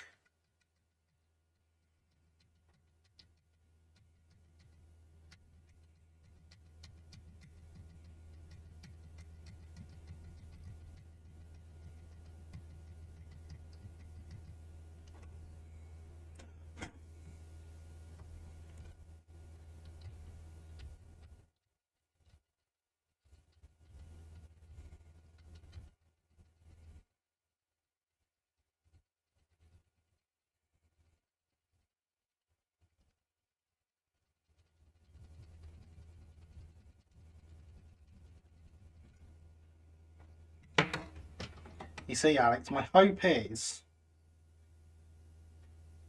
that I can get far enough back and just rip it off.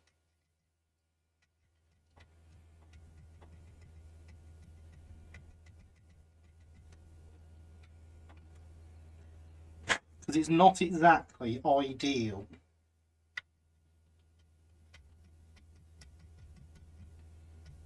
For getting it off without damaging the brakes and springs.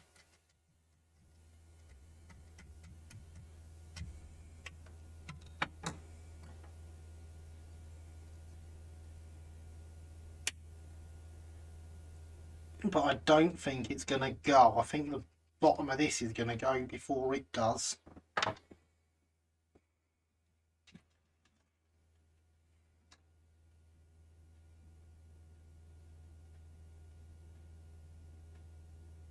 How to pick that up? I'll strip mine down. Oh, I picked it up because I paid attention to see what the easiest way to do all this would be. If you use the razor saw to cut it off level, it'll be easy to modify to fit the coupling. It will indeed. You're right. No, saying that it would be easier if you hadn't fitted the footboards. It would. But I forgot about all the coupling related stuff. There we go. See, that's what I was hoping for.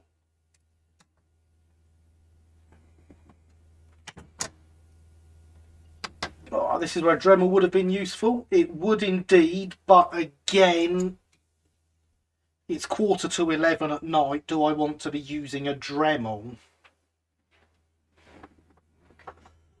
How have you been? I have been very well, thank you, Star Killer. Oh yeah, you haven't removed the brakes either. I have not. Zuron side cutters or rail cutters, indeed, that's worth trying, even though I've got most of it off now. Although I don't have any actual Zurons or such. Quite chunky is maybe difficult. It is quite chunky, you're right. I didn't realise quite how chunky it was. Let's try with the snips. And see if we can't at least break it up a bit.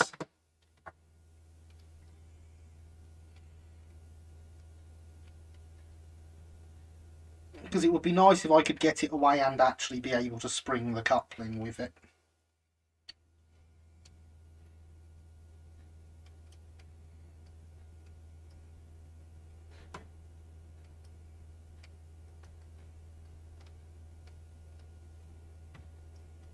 There we go.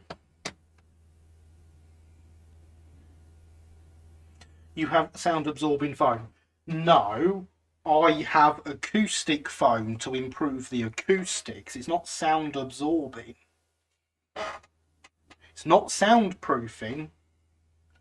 It's acoustic, make sure there aren't any echoes foam. And there's a lot of wool that doesn't have it.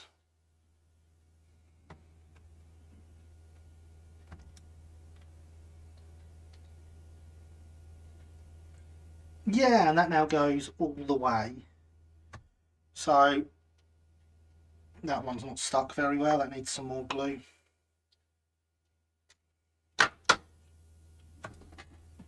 So I have a little bit of a clean up round there.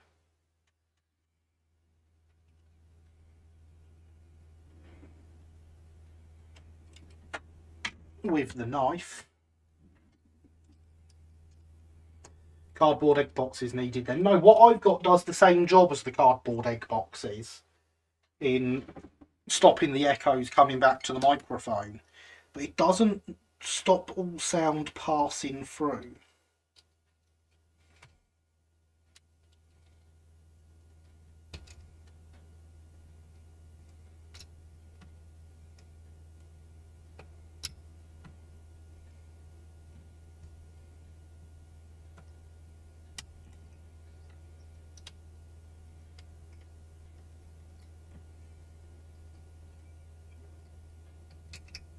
Streamlabs is actually very good at getting rid of the noise that comes through the wall from next door, because there is a fair amount of it that comes through.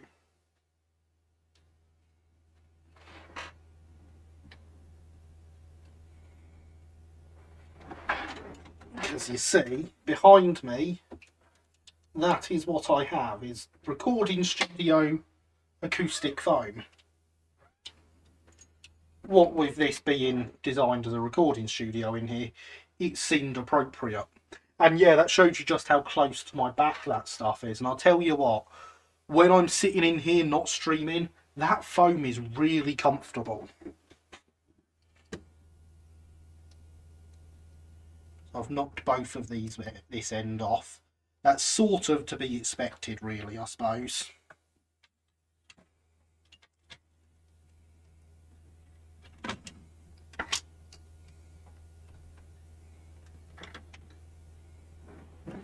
Oh, you've got the proper stuff. I have, Ian. I have got the proper stuff.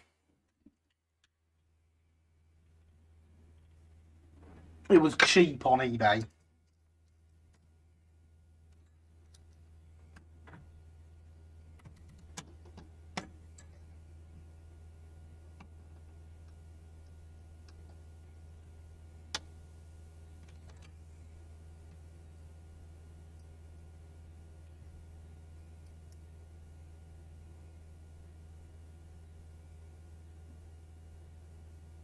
What about the pound shop glue for a second?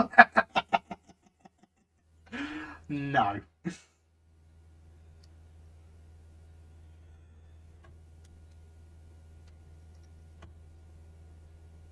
Yeah, when I did the studio, Ian, I went all out on making sure it was done properly. It's not quite finished yet because I need to install the ventilation system for the spray booth and the 3D printer. But we do even have a spray booth just on that side of me. So once that's done, when it comes to painting stuff, we'll flip the camera up there and have a spray booth that we can do the spraying with. Oh yeah, and those really bright lights that I just shone in your eyes. But for what I'd like to think are obvious reasons, I don't want to be doing the spraying in here until the ventilation is in.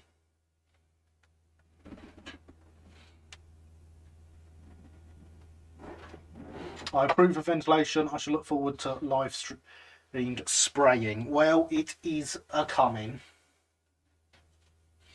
Looks like all very nicely put together.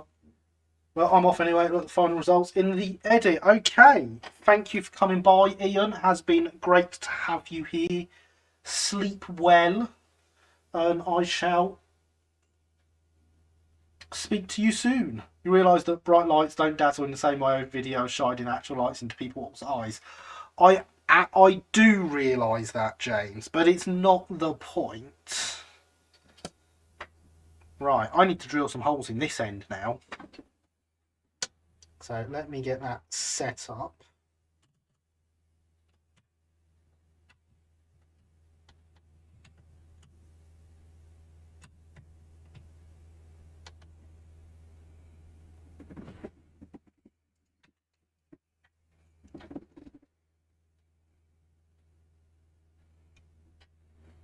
And I can point the camera at it and get the right drill.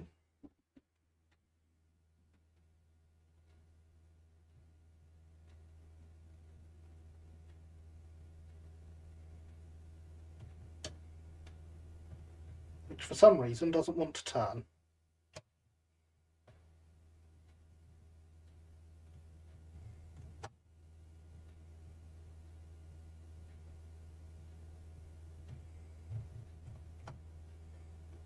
And now it wants to slip about a bit. That's fine. I'll just use the knife to make a slight indent in the top.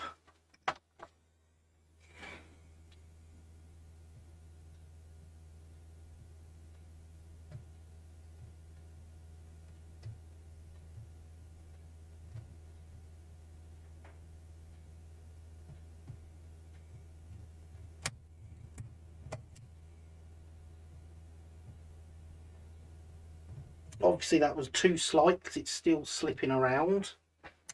That's not very helpful of it.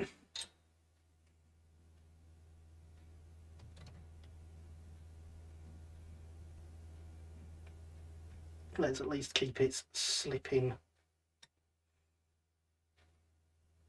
in that direction.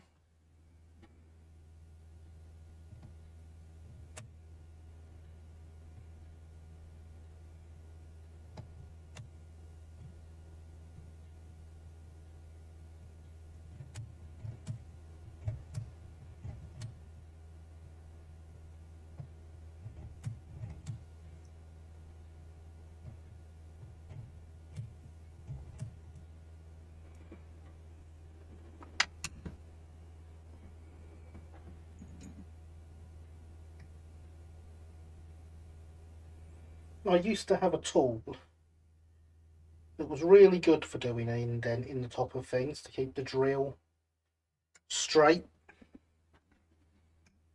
I've not been able to find it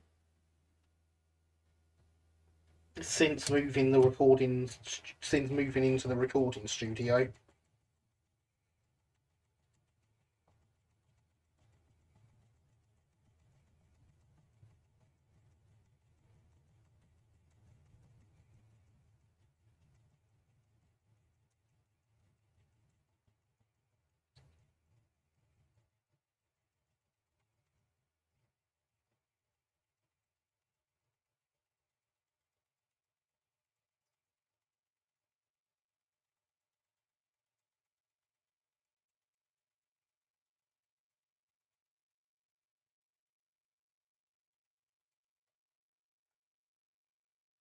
go. That's through. Remember to smash that like button, folks. Yes, as Lily says, make sure you do indeed smash that like button. It does help tell YouTube that my content is good. So if you think my content is good, make sure you do it. And it will share my content with more people. Which means we get more people here to join in with our wonderful chats. We might even get some kittens. You know, statistically, if we get enough people, we'll get some kittens, James.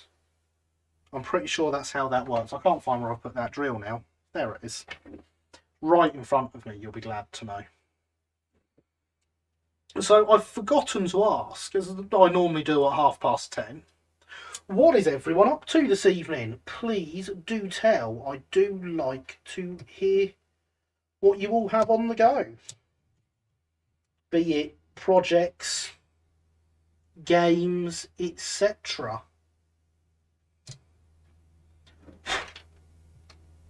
There we go.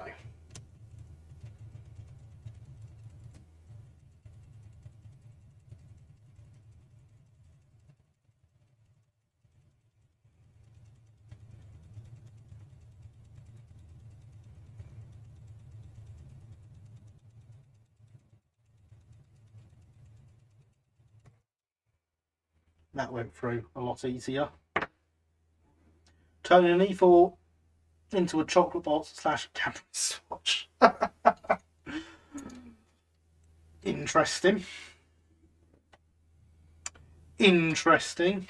I am not a cat. Good to know, Andy. Good to know. So you can fit in Sprat and Winkle couplings, Dapper wagons for a club layout. This afternoon, recording narration for my forthcoming video on automated uncoupling. Excellent. I shall look forward to that, and I'm sure Tom will want to hear about that as well. He was asking about automated uncoupling on Discord the other day. I, in fact, suggested Sprat and Winkles, now that you mention it.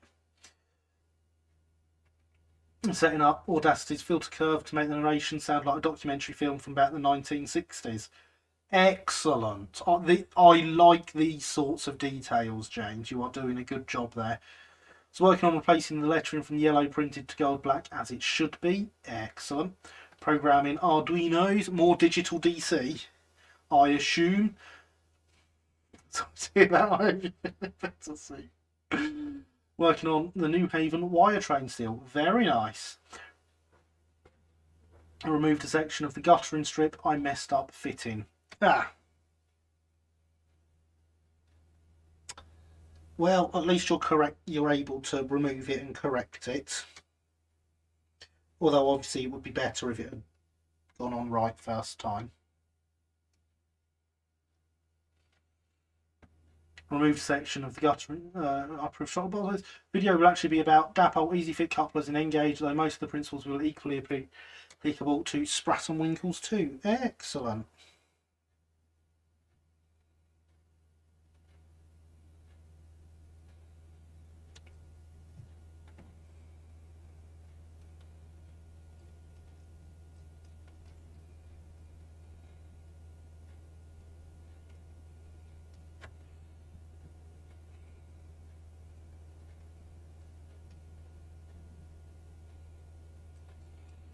I have heard of Dapple easy fit couplers. I'm not sure I've ever seen them.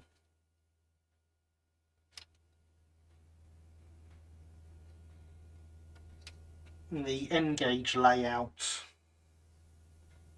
that I operate with Club uses the standard couplers that come on Engage stock.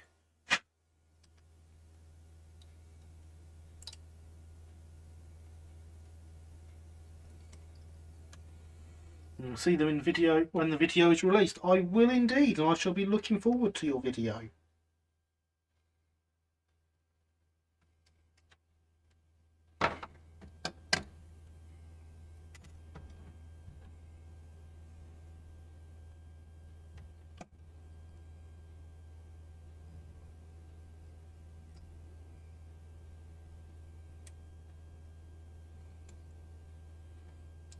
Standard couplets come with engaged stock are awful. I agree. I fully agree with that statement. I'm 3D modelling more six-wheeler carriages, this time LSWR, thanks to Linny. Excellent.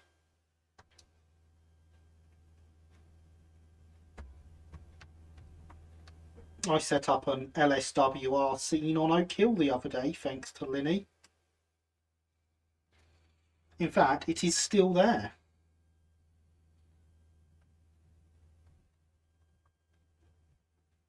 My Adams radial sat with two LSWR liveried carriages behind it. Proof of 3D modelling LSWR sound couplings come double A gauge are also awful. This is true. This is true. I don't go to all this effort because they're not awful.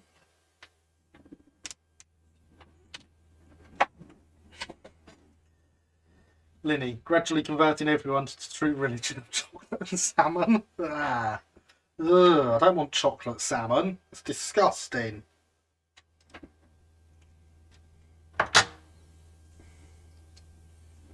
Oh, the Adams Radio. Before the pandemic struck, every week club night at the MRC, someone had an Adams Radio running on the test track.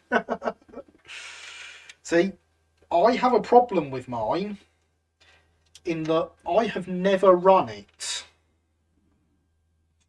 And it is a first generation Oxford one, which means it is going to have that problem with the front bogie that needs remedying.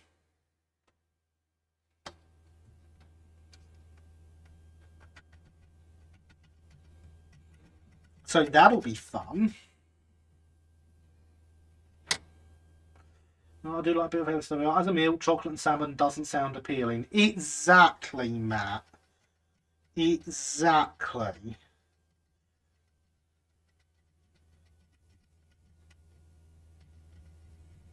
My Adams radio looks so much better in drum and green. I have to take it off your hands. No, you cannot take it off my hands. I just don't want to have to fix it, but I know I will have to fix it.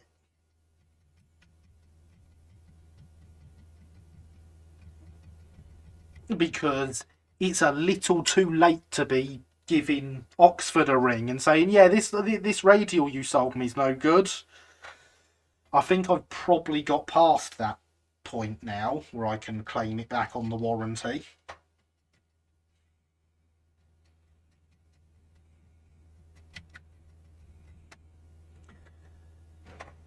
Better livery than meal, I think. I agree, James. Well, no, you have the salmon first, then the chocolate. No, chocolate and salmon is chocolate and salmon. Not chocolate, then... not salmon, then chocolate. Project for a future live stream. Yeah, but I don't know, like, what it actually is that needs doing to it, so I need to investigate that as well. Mushroom pudding form and salmon, cream, cheese and dill. I mean, that does sound like a good way to have the salmon, I'm not going to lie. Looking forward to getting some Southwestern coaches running eventually. Be good fun to confuse a purist by running it on Kentish layout with a Uri livery T9 in the SECR luggage van. Excellent, Alex. With some bread and butter to start. That does sound good again, James. Salmon and cream cheese on the Ace and Southwest England cross country train. Taste.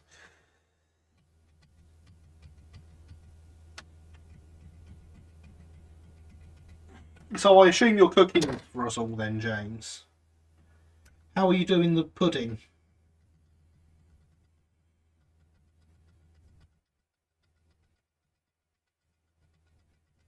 And when is our meal at Shea Pets?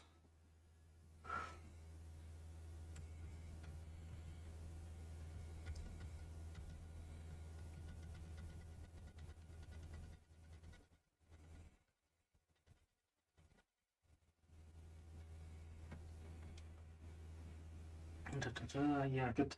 Hazel, yes, salmon, cream cheese, little dill and mustard. Was such thing as Hastings Bournemouth in your period? There's quite a few Southwest carriage sets and locomotives running in Kent and East the early 20s, still in the Uri liveries. There's also Dover Bournemouth train, Southwest. I do baking more than cooking. I'd happily do just the pudding. Yeah, that makes sense. I find baking more fun, although I'm quite good at both. Though Hastings supports my fire Brighton. Interesting. Must be off. Got work in the morning. Catch up the rest of the stream tomorrow. Okay. Good night, Matt. Thank you for coming by. Great to have you here as always.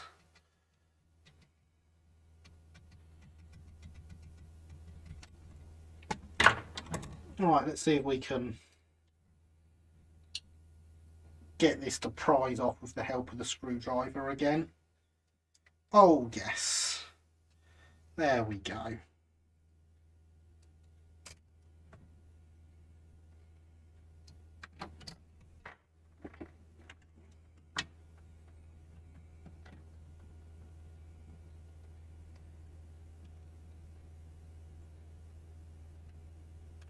And then we want to take the snips to various parts.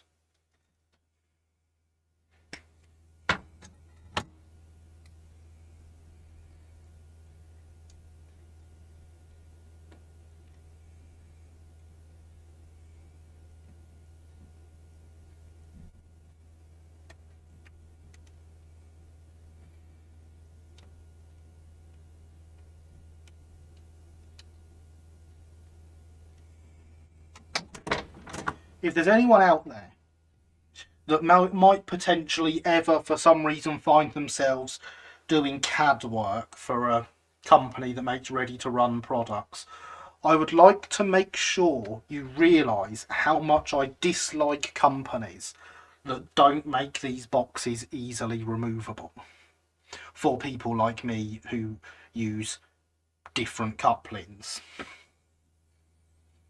They can easily be a separate part that is screwed on.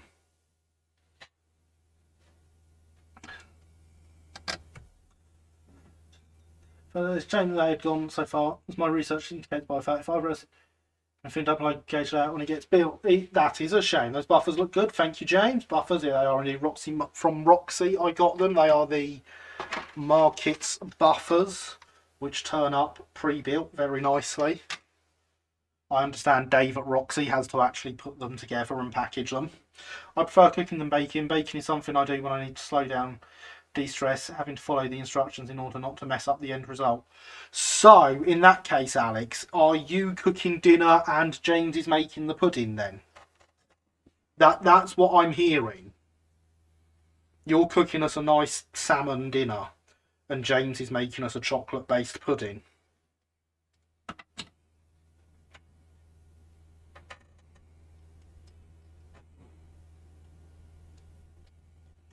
The thing about baking is that what one gets out of the oven is completely different to what one puts in. It's edible chemistry. With cooking, what one gets out the end is more or less the same stuff as it puts in, only mixed together and hotter. Yeah. That, I mean, I can't argue with that. I'll definitely be down for making the pudding to Alex's dinner. Excellent. There we go.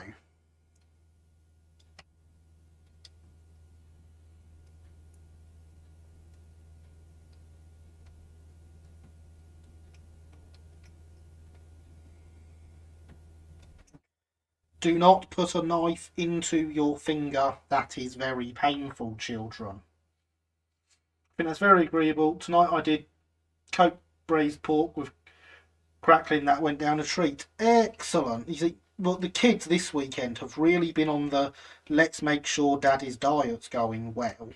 So yesterday we had tacos and today we had a curry.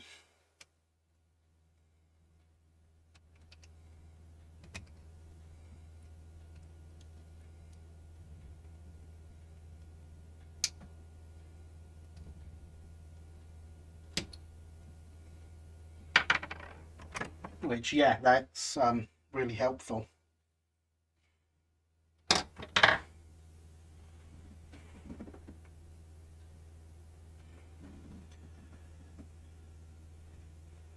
Just joined. What are we talking about? Anything and everything. Right now, AVS Railways is going to make us all dinner and James is going to make us pudding. So, welcome, Benji. How are you? I hope you are well. That sounds painful, referring to Alex and Gary respectively. See, luckily, remember earlier when I snapped the end off the knife blade? So when I hit it there a second ago, it did not break the skin, thankfully. approve of curry. It was a nice curry, I'm not going to lie. Beef was on last week was good. So aged 3 days, they had pre-marinated beef chunks cut from a roasting joint in the wine. Even pushed the bone out, used homegrown herbs. Very nice. I do remember you mentioning that on Discord. I remember thinking that's a long time to be preparing something. I'm not sure I have the patience.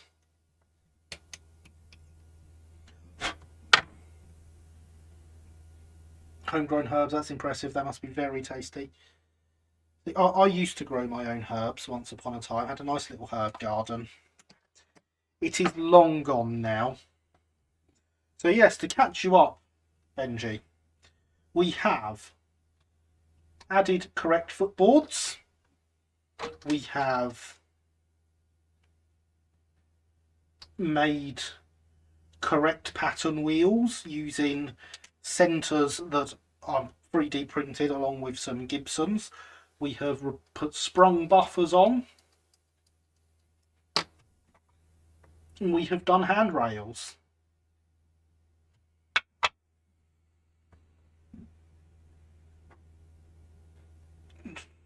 Made a barrel riff last weekend. Sent it to my parents in my sport bubble for Easter. Very nice, James. Very nice indeed. Has anyone here ever had a bachelor's pudding? Not that I'm aware of, but maybe. Watch, I'm going to end up just running bistro out of my accommodation come September. Feast all my MA friends. You will indeed be very popular. Should make friendly crumble called upon to do so.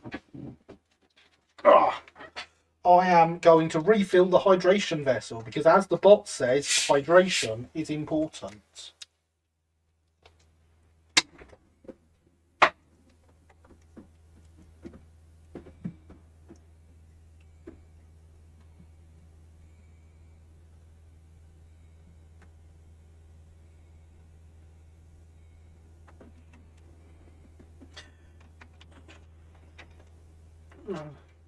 After Yorkshire black bachelor pudding is a delight. It's a steamed sponge pudding with layers of apple, cinnamon, sugar, raisins, and then golden syrup on top. That sounds absolutely fantastic, James. I would like this right now. Please bring here immediately. So yes, hydration is important.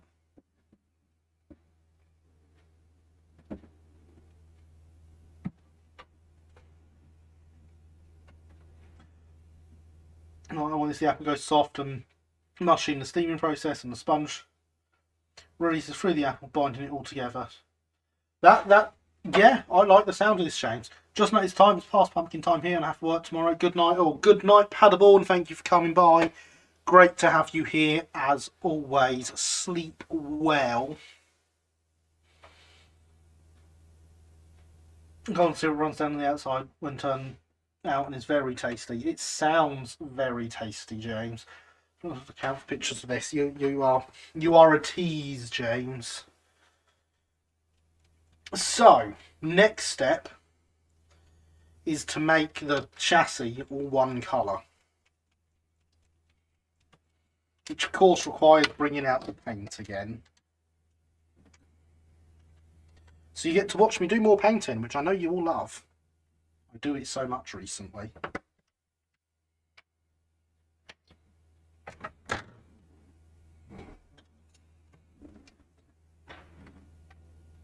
So of course the chassis is going to go into... Oh god, I really messed up that brush when I put the top back on it. Perhaps we shall all have a dinner party one day. Alex can do the main course and I will provide the pudding. There will be much yum, I suspect. That does sound like an absolutely delightful idea. I would be very interested in making this idea a reality.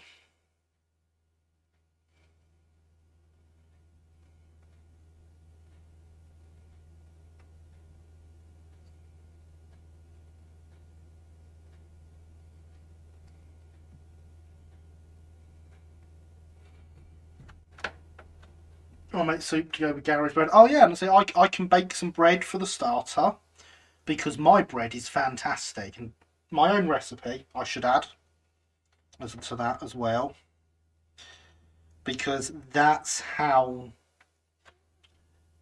boring lockdown got, I sat and played with bread recipes for days and days and days to find one that was just how I wanted it.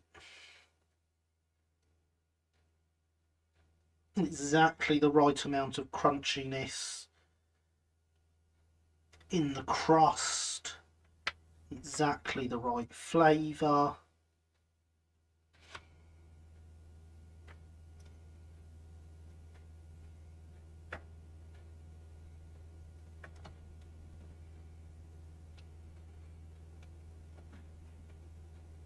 So in that case, Gary, you're down to make the starter or the bread to go with Alex's soup. I mean, I can also make soup. I suspect Alex is much better at making soup, though. It has been a few years since I've made my own soup. But it is definitely something I can do.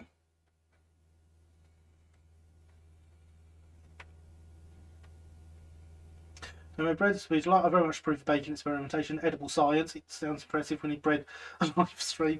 Alex sounds very talented when it comes to cooking generally. I used to make soup twice weekly at uni. I'd make all sorts. Excellent.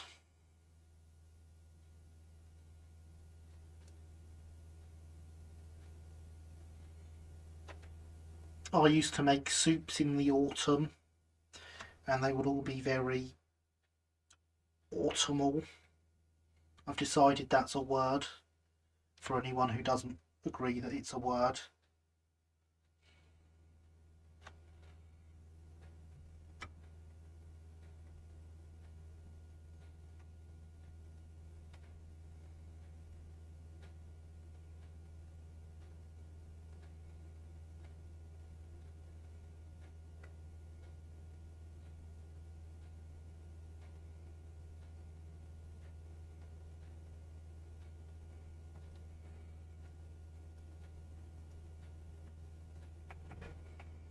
It sounds very tasty. I do like a spot of soup of an afternoon or an evening. Indeed, a spot of soup is very nice.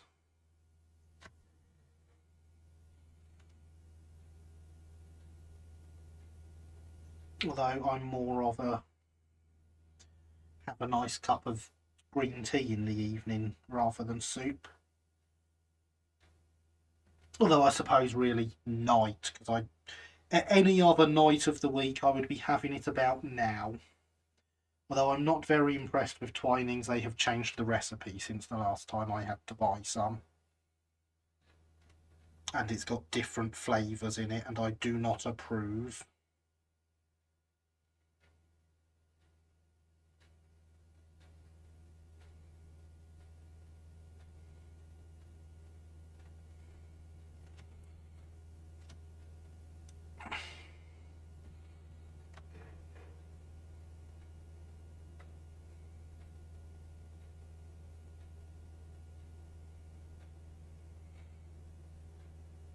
So, but back to modelling tips, by the way.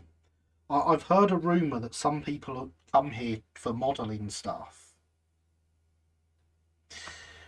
When using 3D printed parts, you want to make sure you paint every bit of that 3D printed part. You do not want any of it showing. So you paint the backs, you paint the insides, you paint the lot. Because it will continue to react to UV. So if you, and it will potentially expand, change size, etc. So you make sure you paint the whole thing so that you don't get one side expanding and the other side not. Disapprove of unannounced flavours. Yes. Modelling, I thought this was baking live stream. I know, it's shocking, right, James? Did you degrease them beforehand? They were all degreased before the live stream. I've got a whole load of them that I did in one go. So, yes, James, I quite frequently boil the kettle about 11 at night, and make myself a tea. Twinings Sleep Easy tea, to be precise. It's very nice. And of course, being a Sleep Easy tea, it's always been lavender tea.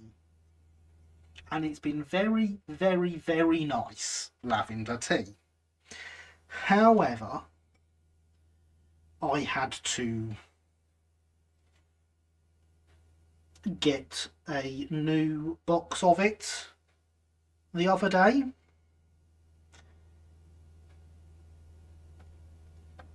And I went to make it yesterday for my first time from this box. And when I had it, I discovered that it is no longer a lavender tea. But in fact, it is apple, cinnamon and vanilla. It tasted like eating an apple pie with a bit of ice cream. Not what I was expecting. I was not impressed with them changing it like that.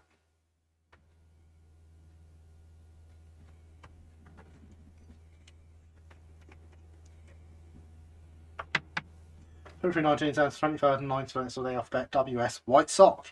Indeed it does. To be fair, cup of tea tastes like apple pie. It sounds tasty. It is very tasty. I did enjoy it, but it was not what I was expecting, and it's not what I was after at that time of the evening. It's certainly not what I would drink for a bedtime tea normally.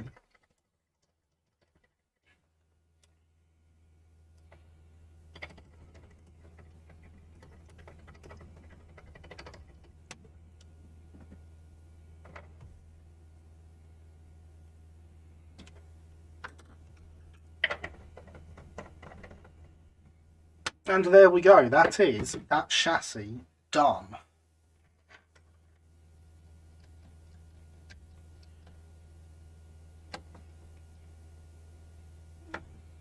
There's a bit of material sticking that buffer, but we won't mind about that right this second. What we are going to do is make up the couplings.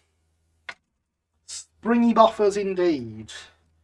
I was going to do this off camera in advance, but I forgot, so now you get to watch me do it. And I know you've all watched me do this a million times before. 1,000,001 won't hurt.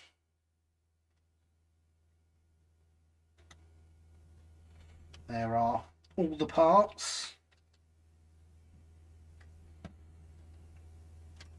And so usually now, my plan is, and has been done for the last few sets, is when I get couplings in, I will build them all when they arrive and have the couplings ready to just slide into the model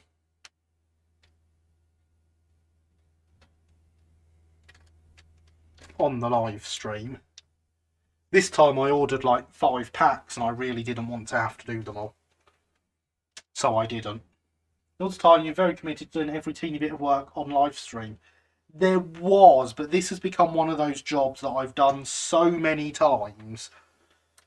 I don't want to keep boring you with it. However, doing it occasionally isn't a problem.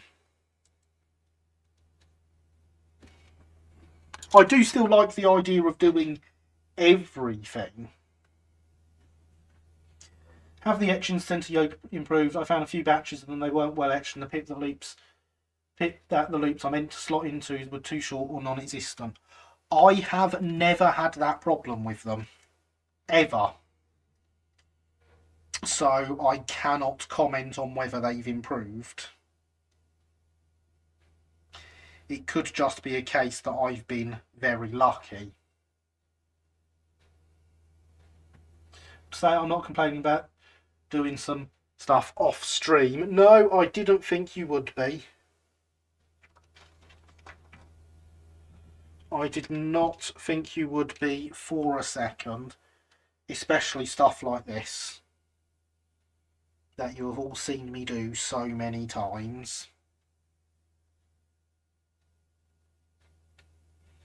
I've had issues with these bits before where the holes haven't been properly formed, but I've never had an issue with the centre bit.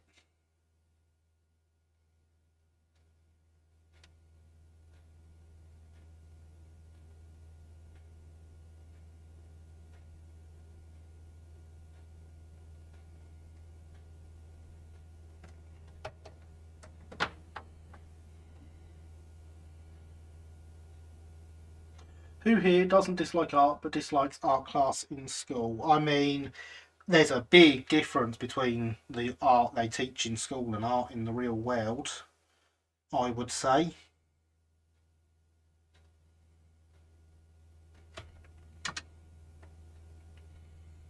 So I would not be surprised if that is a very common thing.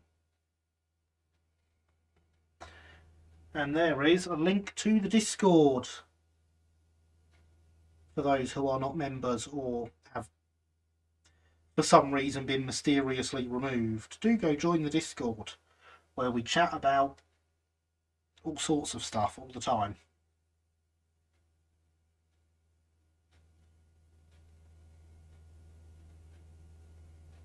There we go, first coupling made.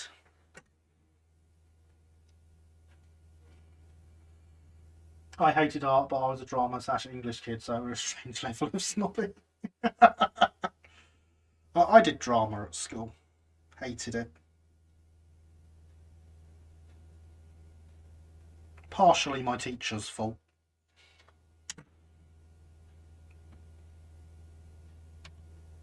Partially some of the other kids in my class's fault.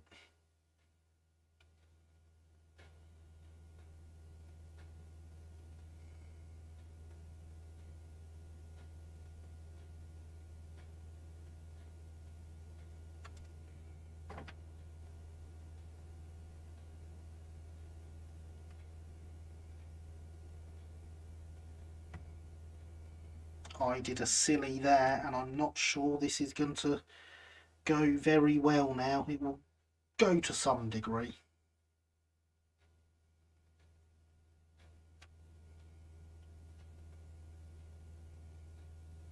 No, I've managed to rescue it, it's fine. There's a tiny kink in it, but nothing that will stop it working. So hated drama was fun. Yeah, as I say, it was partially my teacher's fault, partially some people in my class's fault. I also close myself becoming an artist because I'm not sure how it is across the pond here in America. It's torture. Well, as I said, the things I was taught, the things that happen in art at school and art in the real world are very different things. My teacher was great until she outed me to the class. That how kind.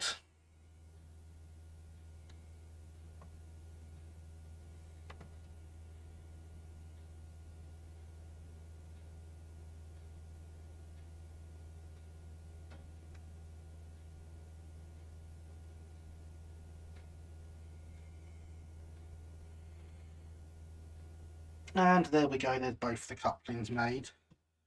I had issues with the teacher and these other students who weren't particularly nice, and they would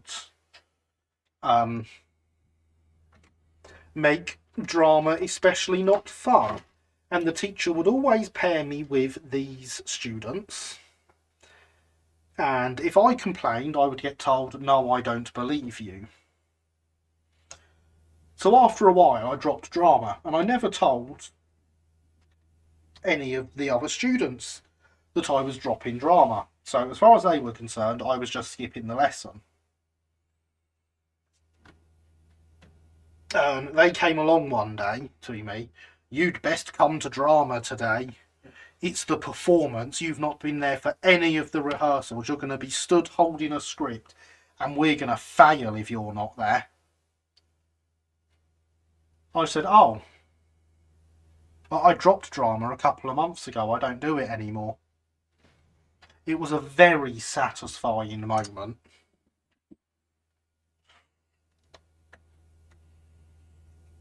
And that's now dry enough that we can put these couplings in.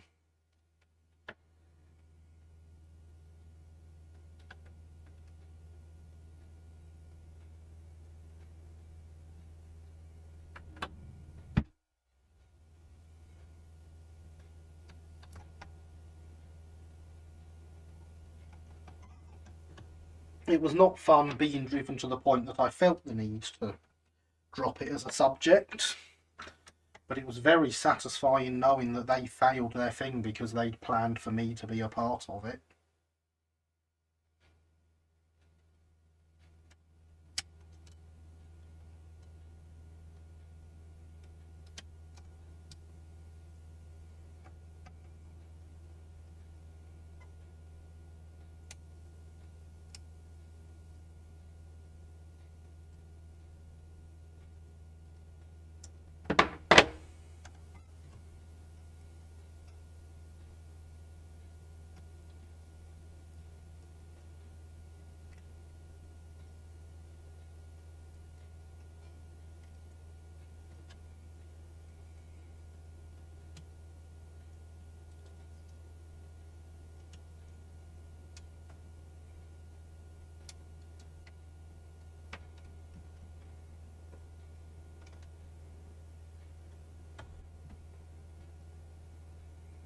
But yes, any teacher that does what Alex's teacher did should lose their job.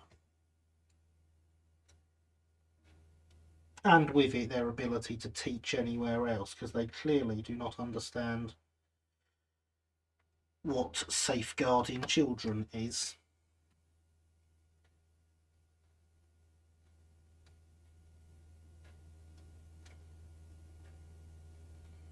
Should have put that spring on before pushing that all the way in, really.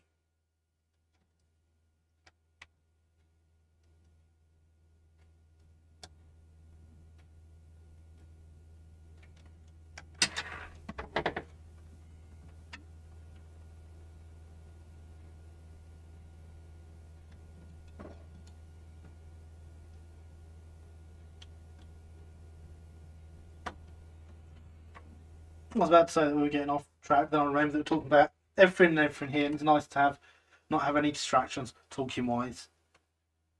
That is, yeah, we very much get off track with discussions quite regularly.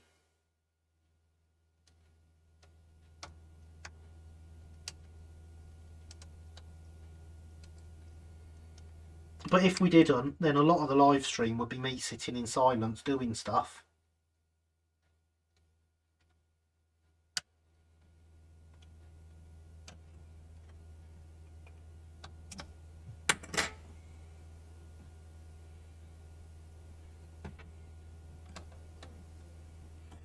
Fast now definitely was a nice thing to have to go through anyway. On to lighter subjects, I should think. Many tracks on this railway. Bacon is particularly half track, Kittens another. Yeah, those are both much more delightful tracks. I do not have a problem with either of them.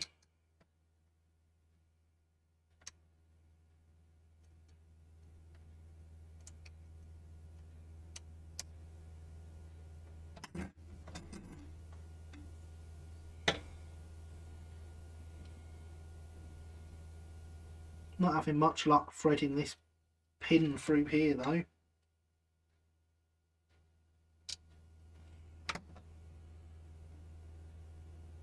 I've yet to see Kittens baking a cake. You're on the internet, James. I'm sure it can be found.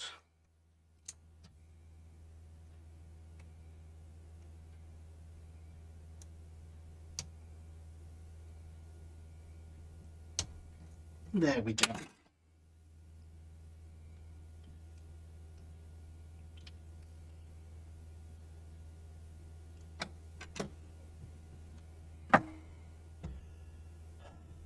Couplings are in. Do have plans to have model cats on all model railways that I build, somehow involved with that. Sounds like a very good idea, James. I've got a generic coach. I've got a generic coach. Expect like every month I get a new one since I don't have a job. Since I'm 11. I mean, that is a good reason to not have a job. A very good reason indeed. I do like these generic coaches. I don't find them very generic. They very much match Brighton Stroudley prototypes, even more so with these detailing bits.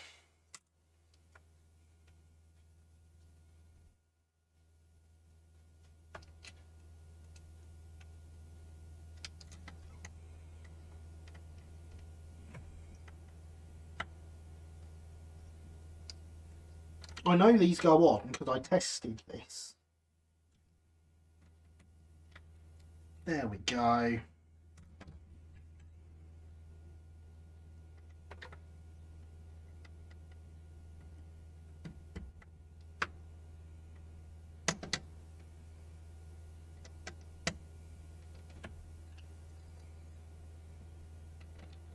And that goes on there.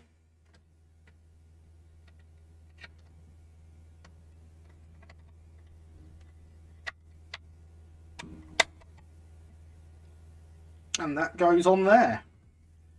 And then suddenly we have a very Brighton looking coach. Mine are very nice too. Go perfectly with my terrier. Oh yes, they definitely go very well with terriers.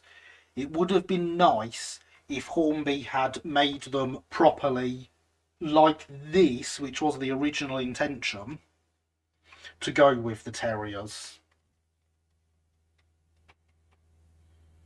Proper 9-spoke wheels. Proper couplings. Obviously those aren't for everyone. I'd expect to have to do those myself. Proper grab handles. Proper footboards. That is a Brighton carriage. Oh, there's a spot of paint I missed on that footboard. How very silly of me.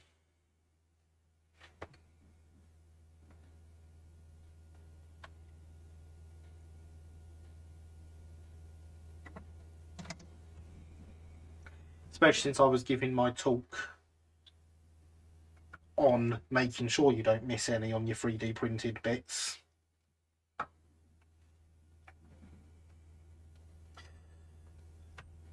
There we are, 9 down, 41 to go. Yeah, that hasn't changed yet, but it won't be long with the new job. Nice, thank you, Javier. That does look splendidly Brighton. Thank you, James. I assume it was a plan. Indeed it was. But they changed it because Hatton's generics were popular.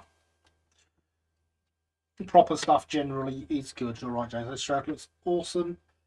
Thank you, Rob. Missed a bit. Indeed I did. I especially like how easy you can separate the body from the chassis. No screws, no nothing. Yes, that is good. Especially if you've got the ones with lights in that are battery powered. I'll be honest, I'm not a fan of the battery power on that. But I know why they did it. I can understand it. New Terry's a new job accident.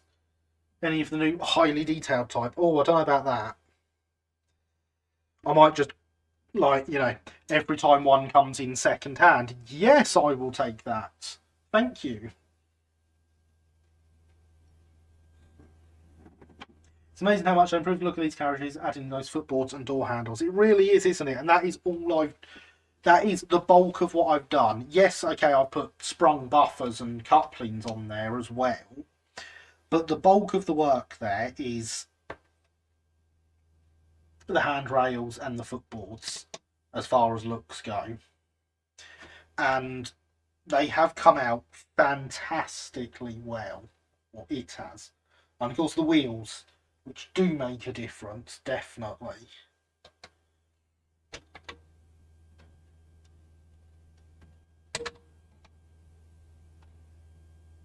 And we've got a third class coach here that already has those on, all that these need, look-wise,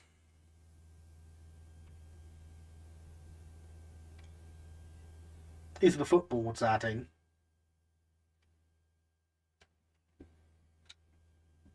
Obviously, you can see I've knocked a couple of the handrails off here. They can be replaced easy enough. Obviously, it also needs its buffers doing for the sprung ones and its couplings doing. And it will need its wheels painting because, as I say, those tyres are really going to stand out now. Since they're nice and bright and shiny compared to the ones I've just done that are black. But I am very happy with how they look.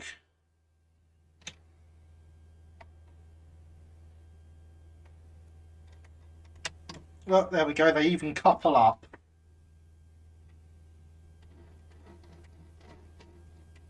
With the proper coupling.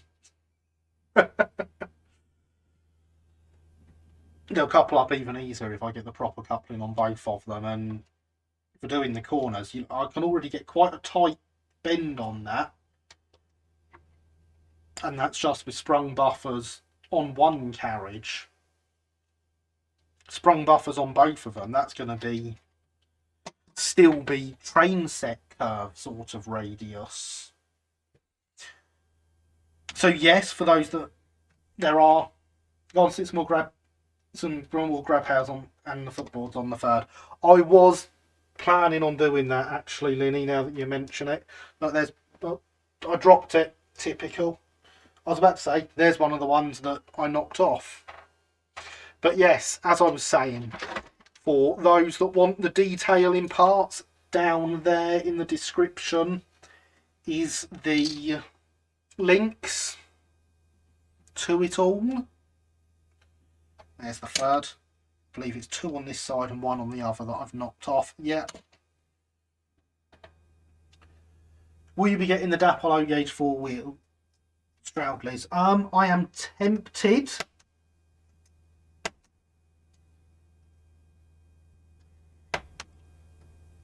But considering I don't really use my O-Gauge stuff, that also puts me off a bit. But I do have an O-Gauge Terrier sat around with nothing to pull. It's not so bad since it's got no track. But it would be nice to get them. I'm a little upset because I bought some old 4-wheelers when I bought my Terrier. And a month too later, Hornby released these. Yeah, that's no fun. And these are definitely many levels above the old ones.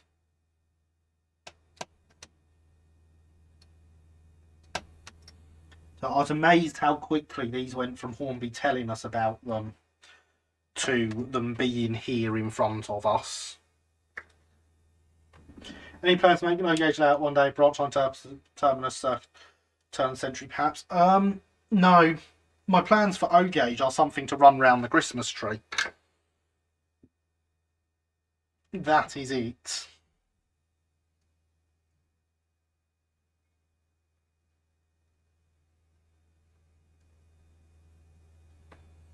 Really tempted by the Dapple O-Gauge Terriers to see they'll bring out an SWR B4 too. They are indeed, and I am very tempted by the B4. Oh no! I think that was this one.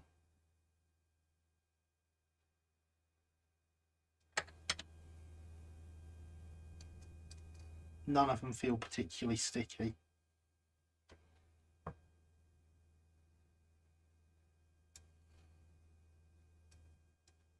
But yeah, it's a lovely model, the O-Gauge Terrier. It's not perfect, it has a few problems. But it is a lovely model still. The thing about O-Gauge is that however big and interesting layout once get any given space, get twice as much 176 in. No, you can get 4 times as much double O in. Same goes for N00, where Engage rolling stock is available anyway, hence we build 1980s layout and Engage and everything else. 00009. Yeah, and now I don't know where or how to sell them since no one wants to buy them. Maybe there's a website that will buy them off you. So there are still people selling them on eBay, so you might be okay if you can get someone to stick them on eBay for you. And else remember when Kerno we're going to do an O-gauge BT World tank.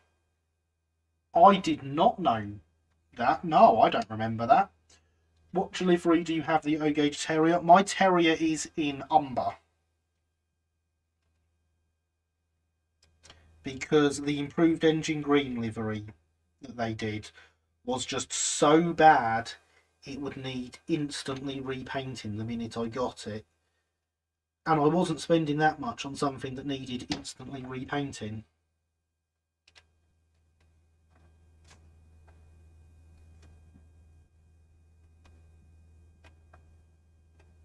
The Umber livery wasn't too bad though. There we go, there is all of those on. About 2011 ended up cancelled, of course. Of course, yeah, I had no idea that was a thing. I do not remember that at all. Right.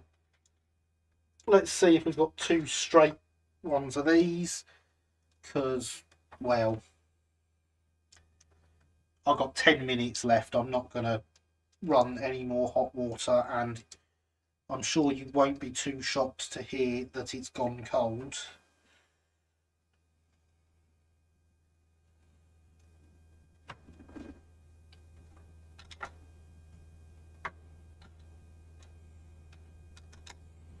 But there is the handrails fixed.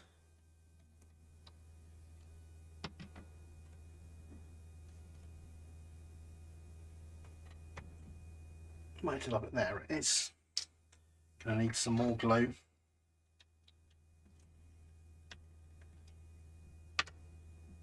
Terrier does look good in Umber. It does indeed. 10 minutes to fit your footboards. Exactly.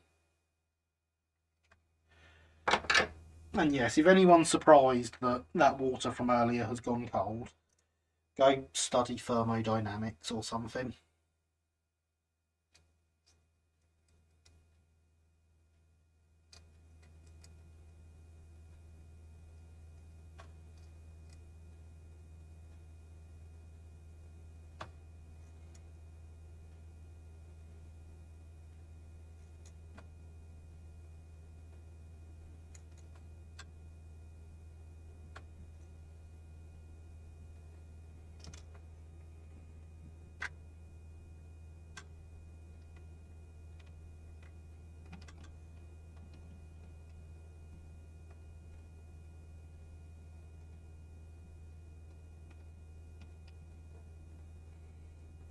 What's nice about a Terrier with these on Oak Hill once they're done? Well, about that.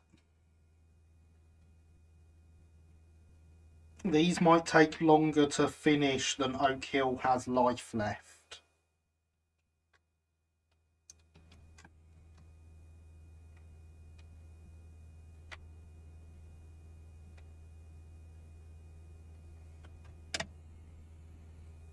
And there is that one on. Remember how Oak Hill's dying once the plasterers have been?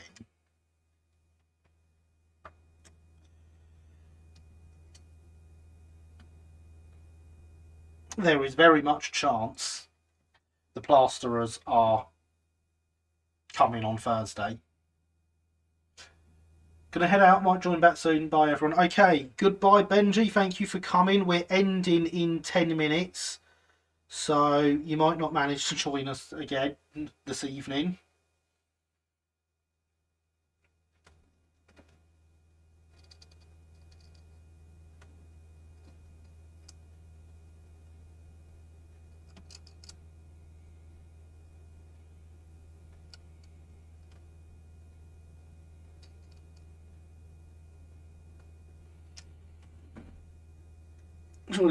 Kill 2. Obviously, James. Going to head out looking lovely and footbally. Thank you. I approve plaster was coming. As do I. Dying only a sense that Phoenix dies. Well, yes, Killian. Take photos of these two anyway. Chance he's not dead, but sleeper. Exactly. I mean, I might be being slightly over dramatic. They're actually only coming on Thursday to assess the work, because I've got a couple of jobs for them to do. There's a couple of days worth of work. So they're coming out Thursday to decide how they're doing it, and we will book in the actual work then. But the fact they come in Thursday means it won't be long until the actual work is done.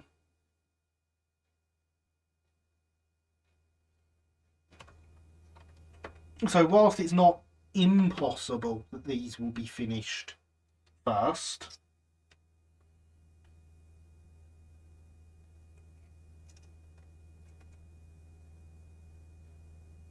I doubt it. Right, see you around, I guess. And Ben, by the way, Ben just sounds better. Okay, Ben, thank you for coming by. I also quite like Benji.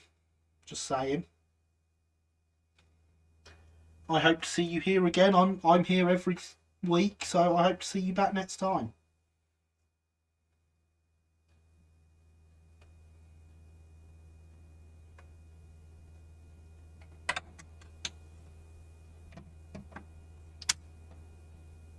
And there we go. That footboard is also on.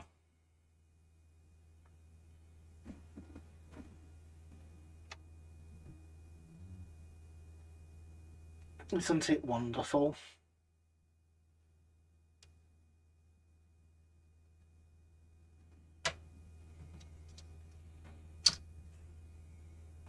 I don't want to do any work to any more carriages, because I've got a video to do as well. Have you got a logo ready to pose with these for the end of stream picture? No, well, I do, but it's missing a roof. Because you see, I haven't put Uckfield away yet.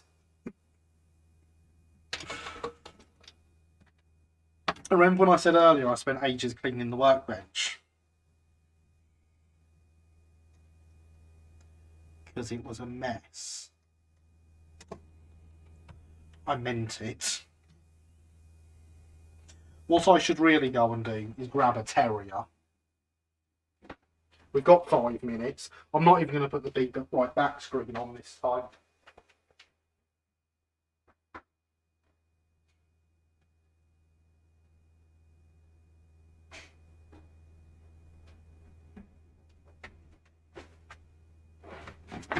Because it would just seem a bit silly putting that on this close to the end. What, no Seaford? No, I don't have a model of Seaford. Should have grabbed my shunter's pole as well. Never mind, there we go. God, buffer height issue with these terriers is showing up here.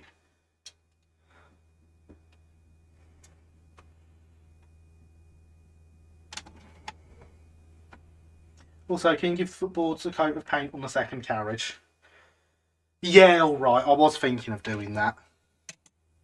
But then I decided against it, because of all the other stuff that will need painting. But yes, I can.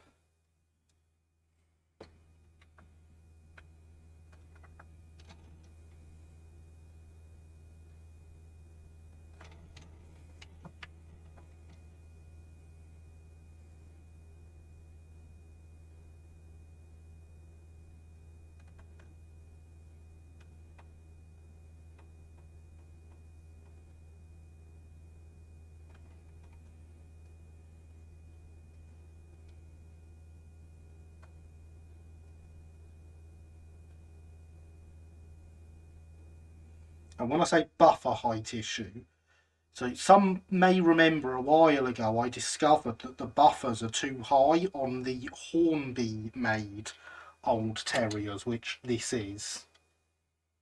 The Dapper ones are alright. For some reason, the Hornby ones are 2mm higher than the original tooling. I can't work out where the change has been made, so I can't undo it.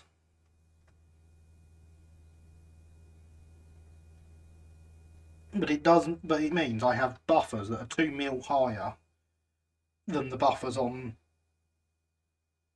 any stock, which is irritating, and I do plan on eventually finding a way to fix it without spoiling the look of the terrier.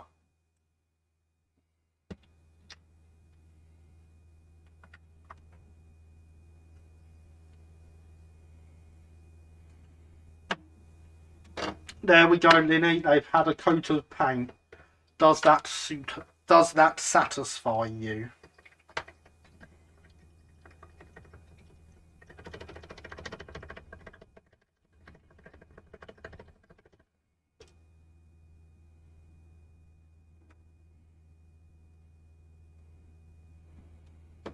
Right, that looks much better. I know, it really does. You're right.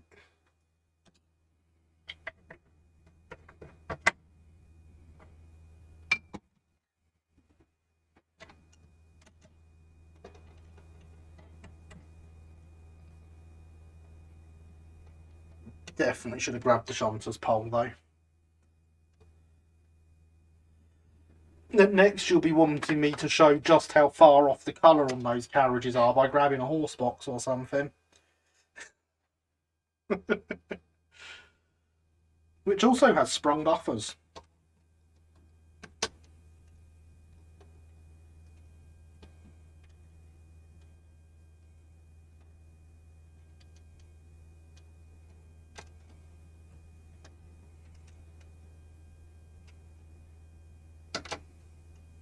Why don't you go in sideways? Come back here.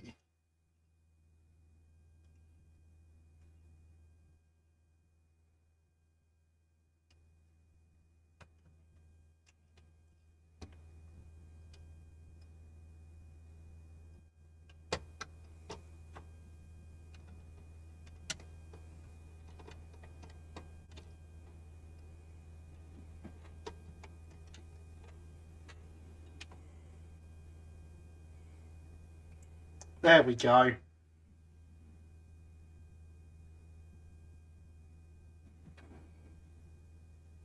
How's that, everyone? I'm just looking for my white bit of card to block off the back and I can't find it.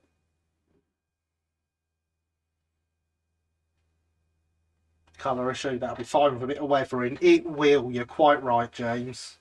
Sprung buffers are the best sort of buffers. They are indeed. Oh yes, looking lovely. Great work tonight. Dude looks spiffy. Thank you, Alex. A joy, lovely stuff. Thank you, James. Thank you, Rob. I approve of spiffy.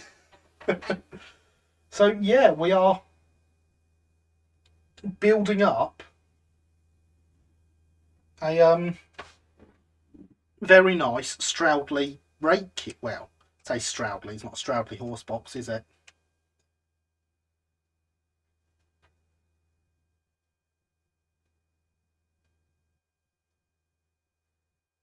That better, Linny? It's pretty amazing the tiny people don't have to lift the carriage to the cars. Neither do I when I have my shunter's pole, but I never grabbed it when I grabbed the terrier off the layout. Sat next to it. Looks wonderful. Thank you, Andy. So, yes, we have the beginnings of a nice, authentic Brighton rake. I am certainly very happy with it. I hope you've all enjoyed watching.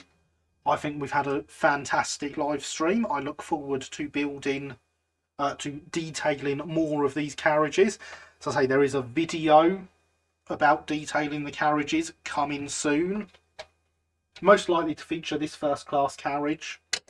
Probably also going to feature the brake for the different footboards.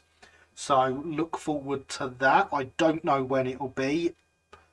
I am going to find myself rather busy now that I have 2 jobs and a YouTube channel, as well as being a parent. I'm sure I'll get it all in there somehow, though. So, yeah, as I say, there are videos planned for the near future. They will appear on a Tuesday. I'm not going to tell you which Tuesday, though. It's been a great stream, Eric. Thank you, Linny. And I can't see the other message yet. It's not come up in my chat window. Remember to smash the like button if you've enjoyed the stream, everyone. What Linny said, smashing that like button really does help. But yes, it is 2 minutes past midnight. Thank you for streaming. Not a problem, Heritage Railway Productions. Thank you for watching. It is 2 minutes past midnight, so I would like to say thank you for watching, everyone. I've had a great time. I hope you have too. Professor Garrett, as always, thank you, Javier. Thanks, Gary. Awesome stuff. Thank you, Rob. And yes, indeed, pumpkin time, James. So, yes, as I say, thank you for coming. I have been Gary. This has been Let's Build. You've been absolutely amazing, as always. Good night.